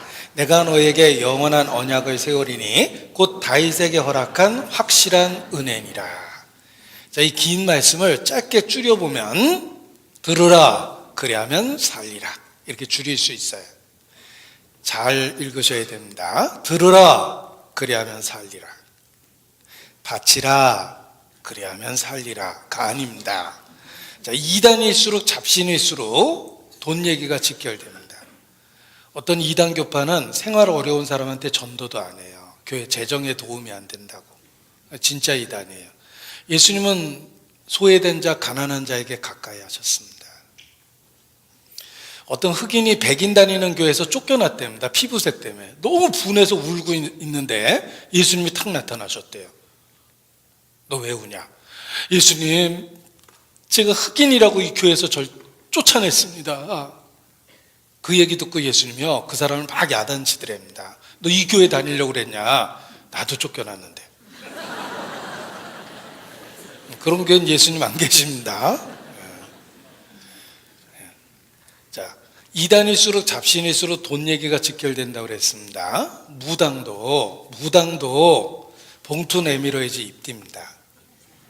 이 무당이 제일 많이 하는 대사가 뭡니까? 정성이 부족하구만. 돈 달라고 그러잖아요. 하나님을 그렇게 생각하면 안 됩니다. 어떤 분은 이런 얘기 하시더라고요, 집사님이. 아유, 내가 교회를 다녀보니까 교회도 돈이 있어야지 다니겠더라고. 하나님도 돈을 좋아하는 것 같아. 무슨 얘기를 곧다이로 하세요? 그랬더니 아유, 목사님이 입만 열면 돈 얘기하잖아. 하나님이 좋아하시는 게 아니고요, 그 목사님이 좋아하는 거예요. 하나님이 뭐가 아쉬워서 우리한테 돈 달라고 하시겠습니까? 돈으로 하나님의 선물을 사려 하면 돈과 함께 망할 거라고 저주하셨습니다. 나는 인애를 원하고 제사를 원치 아니하며 번제보다 하나님 아는 것을 원하노라. 호세아 선지자를 통해 그렇게 말씀하셨죠. 번제가 영어로 offering입니다. 하나님께 이렇게 바치는 거예요. 하나님은 그런 걸 원하시는 게 아니라 하나님 알기를 원한다고 말씀하셨어요. 우매자의 제사 드리는 것보다 가까이 하여 말씀 듣는 것이 더 낫다. 가까이 하여 말씀 듣는 걸 제일 좋아하십니다. 여러분이 말씀 듣고 있는 이 순간 하나님을 기쁘시게 해드리고 있는 겁니다. 우리 하늘에 계신 하나님께서 아주 흐뭇한 얼굴로 말씀 듣는 여러분들을 이렇게 쳐다보실 겁니다. 물론 조는 분은 째려보실 거예요. 잠이 오냐? 하고 째려보실 겁니다. 가까이 하여 말씀 듣는 걸 기뻐하십니다. 들으라, 그리하면 살리라. 하나님의 말씀을 들으면 영혼의 문제가 해결이 됩니다. 그런데 우리 시대는 교회 다니는 사람 참 많지만 자기가 왜 예수 믿는지조차 성경 갖고 10분 동안 설명할 수 있는 사람은 의외로 거의 없습니다. 다니는 게 믿는 줄 알아요. 왜 다니세요? 예수 믿는 게 뭐예요? 하고 여쭤보면 성경 갖고 10분 이상 대답을 못해요. 그러니까 삶이 안 변하는 거예요. 막연하게 제자리 걸음하듯이 그렇게 신앙생활하는 게 아니라 알고 믿어야 됩니다. 믿음은 들음에서 납니다. 이 말씀이 곧 하나님이십니다. 들으라, 그래야면 너의 영혼이 살리라 말씀하셨습니다.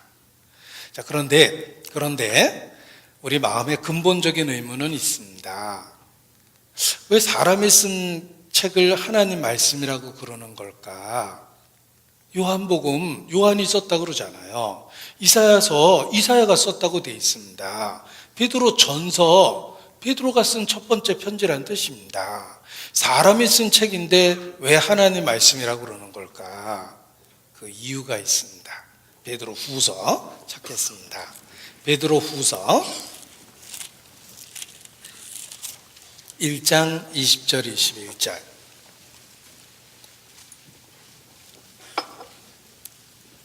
베드로 후서 1장 20절 21절 같이 읽겠습니다. 먼저 알 것은 경의 모든 예언은 사사로이 풀 것이 아니니 예언은 언제든지 사람의 뜻으로 낸 것이 아니요 오직 성령의 감동하심을 입은 사람들이 하나님께 받아 말한 것임이니라.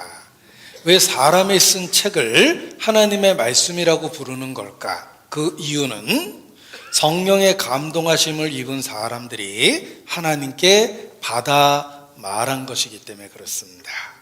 하나님이 말씀하신 걸 받아 적었기 때문에 사람이 썼음에도 불구하고 하나님의 말씀이라고 그렇게 부르는 것입니다. 자, 여기 이렇게 설명해 보겠습니다. 보세요. 여기 할머니 한 분이 계십니다. 할머니가 어디 계시냐면 그려보겠습니다. 어디 그게 할머니냐 그러는데 조금만 참아보세요. 할머니 한 분이 계십니다. 지팡이를 짚고 이렇게 계시는데 군대에 있는 손자한테 편지를 쓰려고 그러는데 눈이 침침해서 편지를 쓸 수가 없었어요. 여기 누구냐면 군대에 있는 손자입니다. 충성. 네. 자, 군대에 있는 손자입니다. 군대에 있는 손자에게 편지를 쓰려는데 눈이 침침해서 쓸 수가 없어서 할 수 없이 옆집에 있는 전주대학교 학생을 불렀어요. 학생, 나 편지 쓰는데 좀 도와줘. 그래서 전주대학교 학생이 할머니 얘기하는 대로 편지를 대신 써줬어요. 할머니가 얘기하는 걸 받아 적어서 군대에 있는 손자에게 보냈습니다. 자, 군대에 있는 손자가 받아든 이 편지는 할머니의 편지일까요? 대학생의 편지일까요? 대학생이라고 생각하는 분은 다음에 어린이집회 들으세요. 수준을 좀 낮춰서 들으셔야 될 것 같아요. 할머니의 편지입니다. 할머니의 생각과 인격이 들어있습니다. 쓰기는 대학생이 썼지만 마찬가지입니다. 하나님이 가라스 때 너는 이것을 책에 기록하라. 쓰기는 사람이 썼지만 하나님의 말씀입니다. 성령의 감동하심을 입은 사람들이 하나님께 받아 말한 것입니다. 자, 또 다른 의문이 생깁니다. 그러면 하나님이 말씀하셨다고 선지자가 거짓말하면 우리가 어떻게 합니까? 그것도 말씀하셨어요. 신명기 18장입니다. 신명기 18장. 신명기 18장 21절 보시겠습니다. 신명기 18장 21절. 내가 혹시 심중에 이르기를 그 말이 여호와의 이르신 말씀인지 우리가 어떻게 알려하리라. 그렇죠. 22절 같이 읽습니다. 만일 선지자가 있어서 여호와의 이름으로 말한 일에 증언도 없고 성취함도 없으면 이는 여호와의 말씀하신 것이 아니요 그 선지자가 밤자에 한 말이니 너는 그를 두려워 말지니라. 이게 하나님 말씀인지 어떻게 합니까? 증언과 성취함이 있다. 그게 없으면 하나님 하신 말씀이 아니라고 그러셨습니다. 자, 증언과 성취함이 무엇인지 여기 화면에 표시해 봤습니다. 증언도 없고 성취함도 없으면 이는 여호와의 말씀하신 것이 아니라고 그랬는데, 이 증언과 성취함이란 일어났던 사건들에 대한 증거, 기록된 예언, 약속, 계획이 기록대로 이루어지는 겁니다. 하나님 말씀은 하나님 말씀일 수밖에 없는 증언과 성취함이 있습니다. 보십시오. 여러분이 성경을 공부하게 되면 많이 보게 되는 도표인데 여기 여러분 마음에도 그려져 있어야 됩니다. 예수님의 탄생을 기점으로 역사를 나누는 것입니다. 기원전, 영어로 Before Christ, BC라고 합니다. 어떤 분은 BC가 비어앤 칵테일의 약자인 줄 아는데 잘못된 거예요. 요즘에 또 비어앤 치킨인 줄 알더라고요. 치맥이라고 해가지고 아닙니다. 자, 예수님 탄생을 AD라고 그러는데 이거 라틴어예요. 아노 도미네라라고 그런 뜻입니다. 지금이 2019년이라는 건 2019년, 예수님이 태어난 지 2019년째라는 뜻입니다. 고대에는 왕의 통치 연대를 갖고 연대를 계산했어요. 그래서 일본은 지금도 그렇습니다. 천황의 통치 연대를 갖고 연대를 계산하죠. 우리나라도 그렇습니다. 순조 제3년에, 정조 제2년에 이렇게 표현하는데, 자, 예수님은 만왕의 왕입니다. 예수님의 탄생을 기점으로 역사를 나눴어요. 예수, 그가 누군데 역사를 나눕니까? 여러분도 예수님을 알면 여러분 인생도 기원전, 기원 후가 나눠지게 되어 있습니다. 성경은 BC 1500년부터 AD 100년까지 기록됐습니다. 1600여 년 동안 40여 명에 의해서 부분적으로 기록됐는데, 예수님 탄생 전에 기록된 게 구약 39권, 탄생 이후에 기록된 게 신약 27권, 성경은 66권의 합본판입니다. 그래서 성경 전서라고 그러는 거예요. 성경이라고 그러지 않고 성경 전서라는 말은 66권의 합본판이라는 뜻입니다. 일종의 라이브러리, 한 대 모아놓은 거예요. 이 바이블이라는 말이 원래 비블로스라는 책이라는 뜻에서 유래된 겁니다. 복수형이 비블리아예요. 책들, 이게 바이블이 됐어요. 따라서 바이블이라는 말 자체가 책들이라는 뜻이에요. 여러 개의 책이 하나로 묶였다는 뜻인데, 영어로는 성경을 The 바이블이라고 합니다. 정관사 더를 씁니다. 왜 영어로 더를 쓸까? 우리가 문법 배울 때 유일무이한 것에는 정관사 더를 씁니다. The sun, the moon 하나밖에 없으니까. The Bible. 왜 성경이 The Bible이냐면 인류 역사 속에서 하나님의 말씀이라는 책은 성경밖에 없기 때문에 그렇습니다. 그래서 영어로는 성경을 The Bible이라 그래요. 정관사를 써서. 자, 우리가 갖고 있는 성경은 66권의 한복판이며 분명히 이 시대에 기록된 겁니다. 그런데 놀라운 일이 있습니다. 성경은 인류 역사의 과거를 기록하고 있으며 더욱 놀라운 건 인류 역사의 미래를 기록하고 있다는 거예요. 기록될 당시에 과거가 기록되어 있고 기록될 당시에 미래가 기록되어 있습니다. 인류 역사의 현재, 과거, 미래를 담고 있는 특별한 책입니다. 성경은 하나님이 보시는 인류의 역사입니다. 그래서 His Story라고 그러는 거예요. His Story입니다.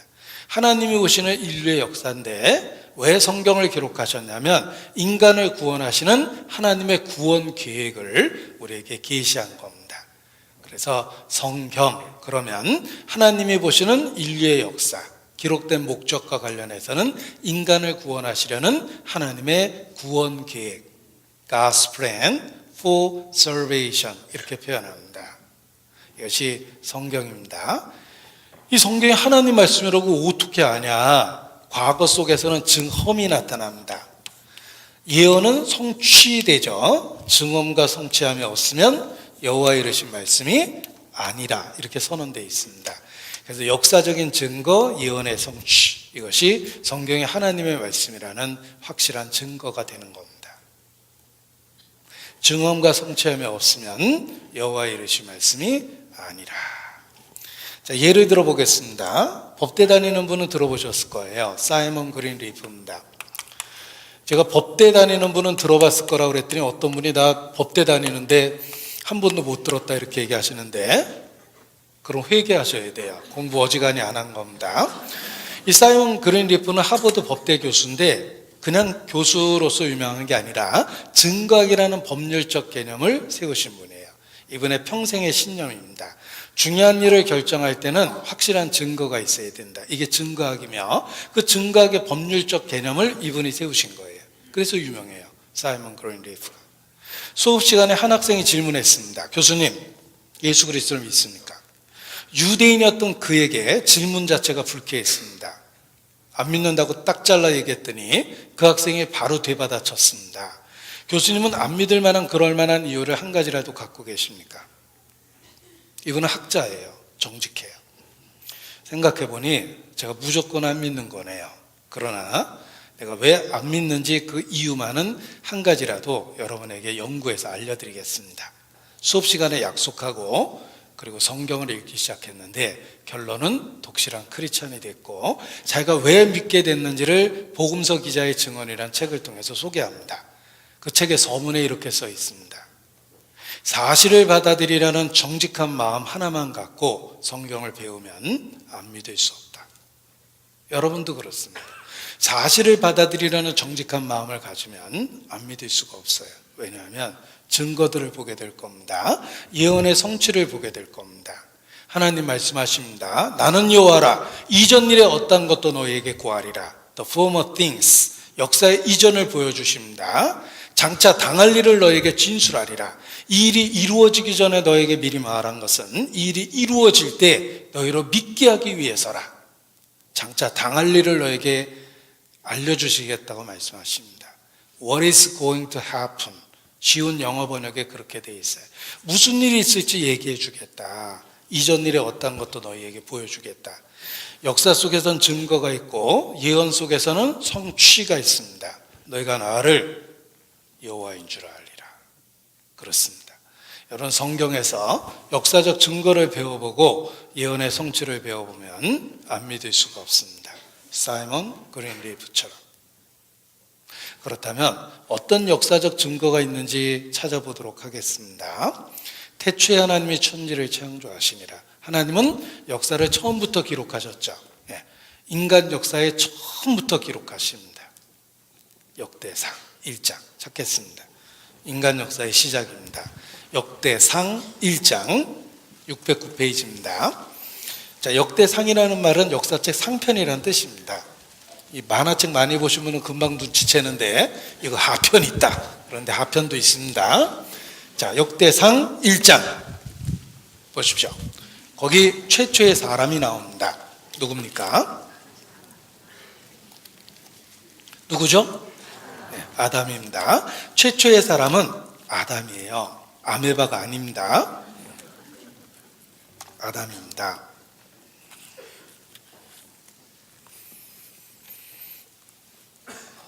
최초의 사람은 아담이고 아담의 부인의 이름은 하와예요. 이브라는 말로 더 익숙하죠. 같은 발음, 이름을 다르게 발음한 거예요. 최초의 사람은 아담, 그리고 그의 부인의 이름은 하와. 왜 아담의 부인이 하와일까? 어떤 분은 아담이 하와 처음 만난 날 아마 이렇게 인사했을 거야. How are you? Fine, thank you. And you? 아무튼 하와는 생명이란 뜻입니다. 자, 역대상 1장 제가 읽어드립니다. 아담, 세노스케나 말레아레노 부드셀라라멘 노아세만 야벳. 야벳은 고메가 마카마데 야간가 두발가 메스카 디라스 고메나다 아스나스 디바카 도알마와 야원의 아들 엘사 다시상 기든가 도나입니다라 하고 제가 읽었는데 어떤 분은 야 뭐 성경에 랩이 다 있네? 막 그러는데 랩이 아니고요. 족보입니다. 사람 이름이죠. 족보예요. 성경에는 2930여 명의 이름이 기록되어 있고 1551곳의 지명이 기록되어 있어요. 가장 많은 사람이 기록된 책 성경입니다. 제가 가장 많은 사람의 이름이 기록된 책이 성경이라고 그랬더니 어떤 분이 더 많이 나온 책도 있어요 그러더라고요. 뭔데요? 하고 여쭤봤더니 전화번호부 이러는데 졌다 그랬습니다. 전화번호부 빼고 제일 많은 이름이 나옵니다. 이 인류의 족보예요. 하나님이 아담 때부터 족보를 하나하나 이야기해 주셨는데 놀랍게도 여기 기록된 이름이 고대 민족의 이름, 고대 도시의 이름과 일치합니다. 여러분 콘스탄티노플이라는 도시에 가보면 콘스탄틴 대제 이름을 딴 거예요. 알렉산드리아라는 도시의 이름은 알렉산더 대왕의 이름을 딴 겁니다. 오래된 도시나 오래된 민족은 그들의 민족적 지도자의 이름을 딴 것인데 놀랍게도 성경에 기록된 이름이 고대 도시나 민족들의 이름 속에 다 나옵니다. 사실을 기록한 거예요. 과거 역사를 추적하는 걸 고고학이라고 합니다. 고고학은 근대 과학이에요. 옛날에는 먹고 살기 어려웠기 때문에 과거에 대한 관심조차 없었는데 우리 시대에 과거에 대한 관심을 갖게 됐습니다. 고고학은 근대 과학입니다. 오래된 도시를 파서 과거를 추적하는데 아무데나 파는 게 아니라 오래된 도시를 팝니다.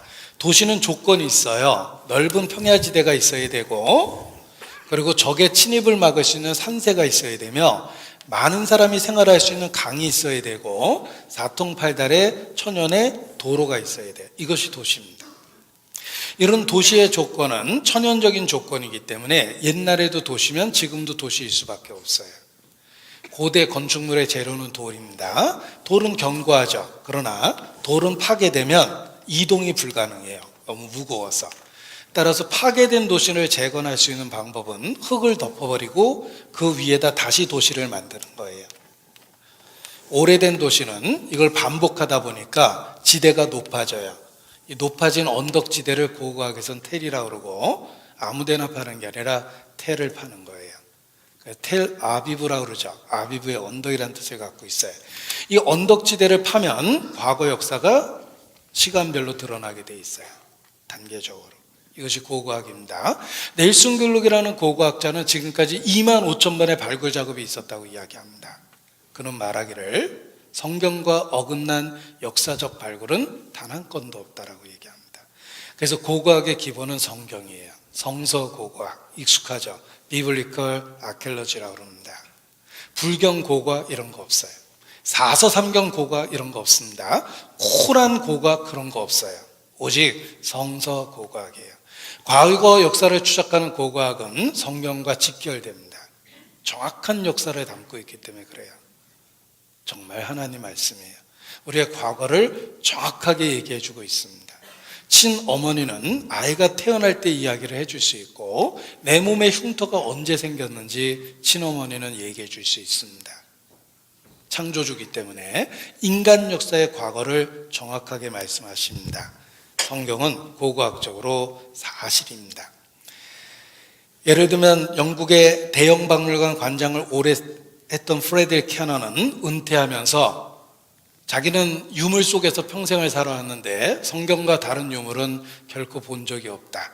대형 박물관의 유물 3분의 1 이상이 성경과 연관되어 있다. 이런 이야기를 회고록에 썼습니다. 또 히타이트라는 제국이 있었습니다. 일반 역사에는 나오지 않았고 오직 성경에만 해족속, 그래서 히타이트에 대한 이야기가 28번 나왔는데 우리 시대에 히타이트라는 제국이 사실이라는 걸 나중에 입증해냈어요. 성경은 히타이트에 대한 이야기를 28번이나 언급하고 있습니다. 성경만큼 인류 역사의 과거를 정확하게 이야기하고 있는 책이 없습니다. 성경은 한마디로 고고학적으로 사실입니다. 보세요. 이게 설명드린 텔입니다. 언덕지대를 파들어가면 과거 역사가 나타나는데 비블리카 아케올로지는 성서 고고학이며 성경에 있는 역사에 대한 탐구 이렇게 돼 있죠. 성경대 고고학, 유적 발굴이 성경의 진정성을 지지한다. 성서의 세계, 기적의 무대는 정말 존재했다. 실제 역사적 사실에 입각한 것이 성경이다 라고 월간과학은 말합니다. 수많은 고대의 지명들과 민족들의 이름 속에 노아 손자의 이름이 남아있다. 아수르는 아시아, 여하는 그리스, 보숨 리비아, 엘람은 페르시아의 티브리식 이름이다 라고 이야기합니다. 흥미로운 성경 본문에 관련한 많은 역사적 자료들이 있다. 성경 기록 사실에 가깝다. 성경 속의 기록 정확성 높다. 소돔과 고모라성 찾았고 성서의 신비 점차 모습 드러내며 유적 발굴했다. 소돔 고모라 사해 부근에 실존했고 사해 인근에 실제했다. 소돔 고모라 정말 있었다. 로마 대학 발굴 토판 문서에서 확인했고 구약 성서에 등장하는 에돔 민족의 유적과 유물이 이스라엘에 대량 발굴되었으며 다윗왕 성서 외적 물품 찾았고 또 모세의 법궤 보관 장소 실증 비문도 발견했다. 헐리우드에서 만든 그 인디애나 존스 영화 1편은 이 모세의 법궤를 찾아다니는 활극입니다. 그의 직업이 고고학자거든요. 영화 속에서도. 이 모세의 법궤 보관 장소 실증 비문도 발견했고 구약의 아브라함의 실존 인물이며 시리아에서 쏟아진 유물, 창세 홍수 기록된 판석도 발견됐다. 이집트에서 요셉의 곡창 발굴되었고 고고학자들이 틀림없다고 확인했다. 마태복음은 예수 동시대의 작품이다. 마태복음을 영국 법정에서 읽어도 증언으로 채택될 수 있는 법률적 요건을 다 갖고 있다라고 이렇게 분석을 했습니다. 아담도 실제로 있었다. 인류에게 Y 염색체를 유전시킨 아담의 존재를 추적하고 있고 최초의 생명 흙에서 탄생했다. 다윗왕이 쓴 시문도 발견했고 예수님이 돌아가신 골고다라는 곳도 실제로 발견했는데 1890년 최초의 사진입니다. 이 사진을 보니까 정말 해골 모양의 바위가 있었어요. 학자들은 이 사진 한 장을 근거로 주변에 있는 땅을 다 매입을 했습니다. 건물들을 헐어보니까 정말 사진 속에 있었던 골고다가 있었어요. 해골 모양의 바위가. Incredible, find on the 골고다. 골고다 아래 믿어지지 않는 발견이 일어났다고 그랬죠? 예, 지금 관광지로 공개되어 있습니다. 예수님이 돌아가신 해골 모양의 바위 골고다예요. 이게 실제로 발견됐고 히스기야의 비석이 발견됐는데 히스기야가 열왕기하 20장 20절 보면 수로 만들었다는 구절이 있는데 정말 파보니까 있었어요. 그 위치에 입구와 출구를 찾아냈어요. 성경의 기록이 고고학적으로 정확합니다. 그래서 고고학 발굴 현장에 가면 성경을 놓고 중동 지방에서는 땅을 판답니다. 그리고 발굴하다가 의문이 생기면 성경의 기록과 확인한다, 비교한다 이런 이야기를 합니다. 고고학자의 이야기를 들어보겠습니다. Horn shaft visually tells how King David captured the city and brings the Bible to life. When we saw this, we suddenly saw exactly how the picture came together. And many times when we do excavations, we also don't know what we're looking at. And then we have to go to the Bible, and that starts explaining it. So it's the Bible and the excavations of the Bible coming together, giving us the full picture of ancient Jerusalem. Further down, they found where men became kings. 자, 고고학 발굴 현장에서 성경은 그대로 쓰이고 있다는 겁니다. 한 번도 기록과 어긋난 발굴 작업은 없다라는 겁니다. 이 성경의 사실성을 믿고 부자가 된 사람이 20세기 최고의 부자인 록펠러입니다. 록펠러는 창세기 14장을 읽다가 역청구덩이에 군사가 빠졌다는 구절을 읽게 됩니다. 역청구덩이는 유전지대 휘발성 있는 게 날아가고 찌꺼기가 남아서 늪지대가 형성된 건데 얼마나 석유가 많이 나왔으면 군대가 빠질 정도의 역청구덩이가 있을까? 중동 지방에 스탠다드 오일 컴퍼니를 진출시킵니다.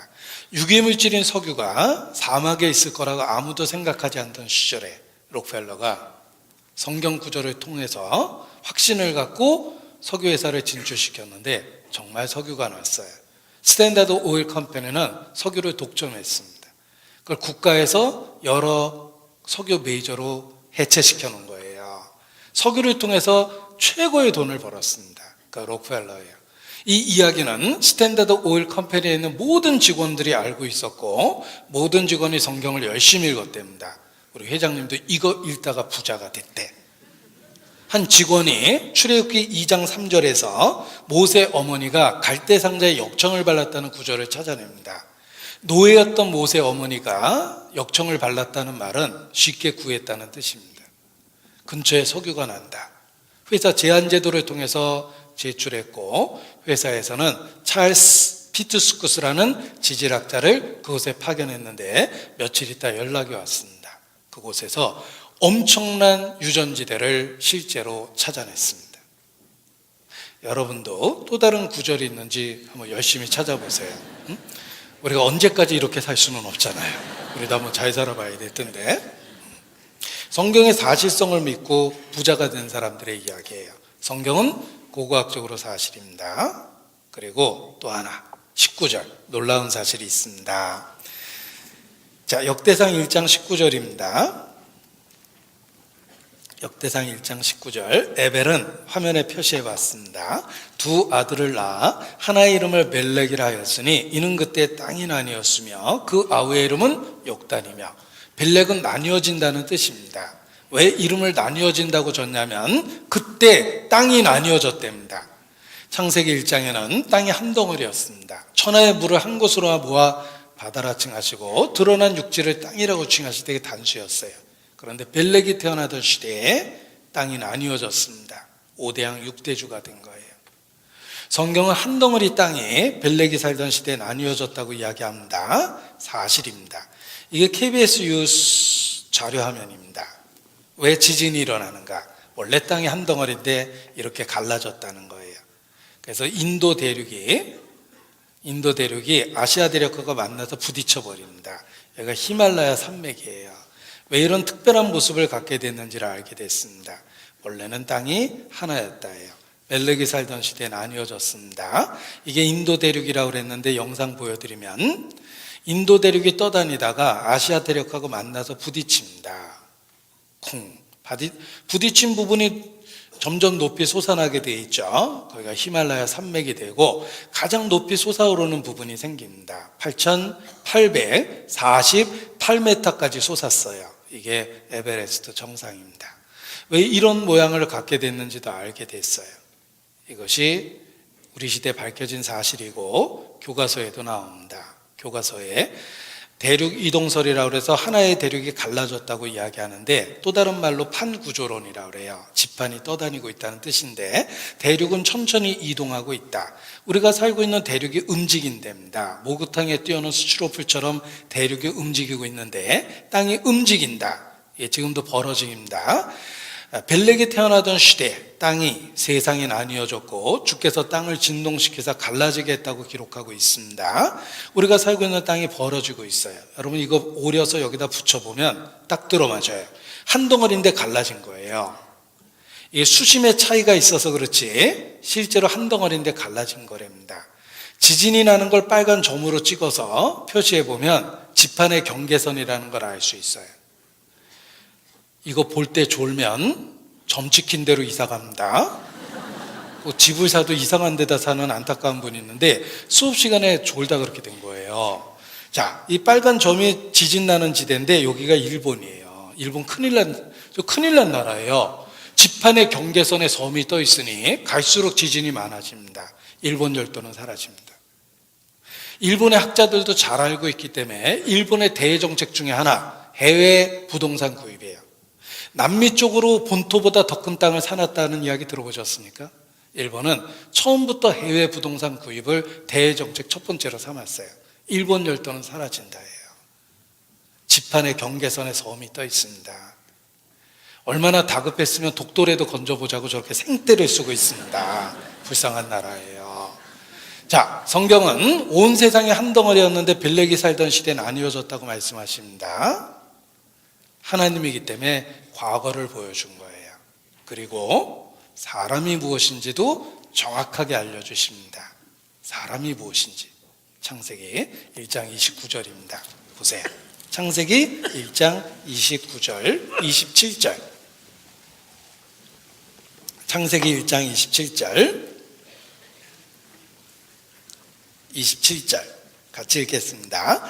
하나님이 자기 형상 곧 하나님의 형상대로 사람을 창조하시되 남자 여자를 창조하시고.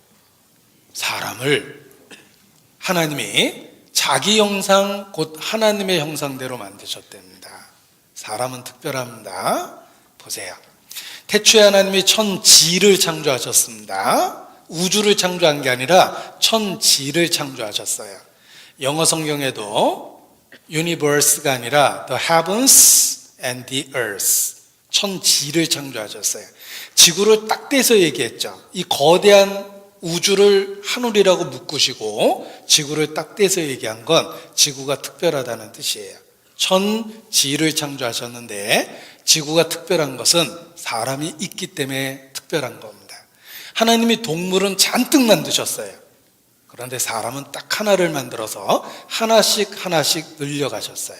사람은 동물이 아니라는 거예요. 우리는 하나씩 늘려나간 특별한 작품이에요. 끝날 때가 되면 말이 헛나갑니다. 이제 곧 끝난다는 걸 눈치채도 됩니다. 자, 우리는 대량 생산한 제품이 아니라 하나밖에 없는 작품이에요. 아주 인간을 특별하게 만드셨어요. 그 이유는 하나님의 형상이기 때문에 그렇습니다. 보세요. 여기 장갑이 있습니다. 장갑은 손의 형상이며 장갑은 손을 위해서 만들었습니다. 손이 없어지면 장갑은 쓸데가 없어요. 장갑은 손을 위해서 손의 형상으로 만들었기 때문입니다. 장갑은 손을 만날 때 존재 목적이 생기고 가치가 생깁니다.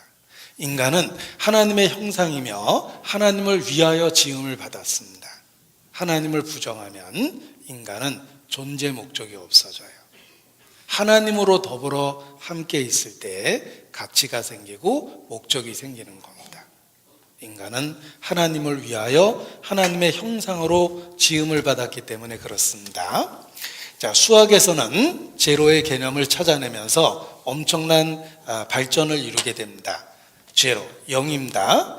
여러분 수학에서 0의 개념을 찾아냈어요. 자, 0을 여기다 하나 썼습니다. 다시 하나 써보죠. 네, 하나 더 써보겠습니다. 계속 써보겠습니다.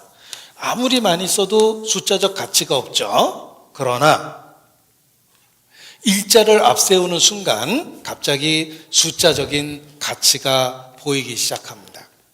0은 죽으나 서나 당신 없이 못 산다고 이를 붙들고 살아야 돼요. 0은 아무리 있어도 의미가 없는데 이를 앞세우는 순간 숫자적 가치를 갖습니다. 사람이 그렇습니다. 나의 삶은 하나님을 부정하면 한 번에 다 의미가 없는 거예요.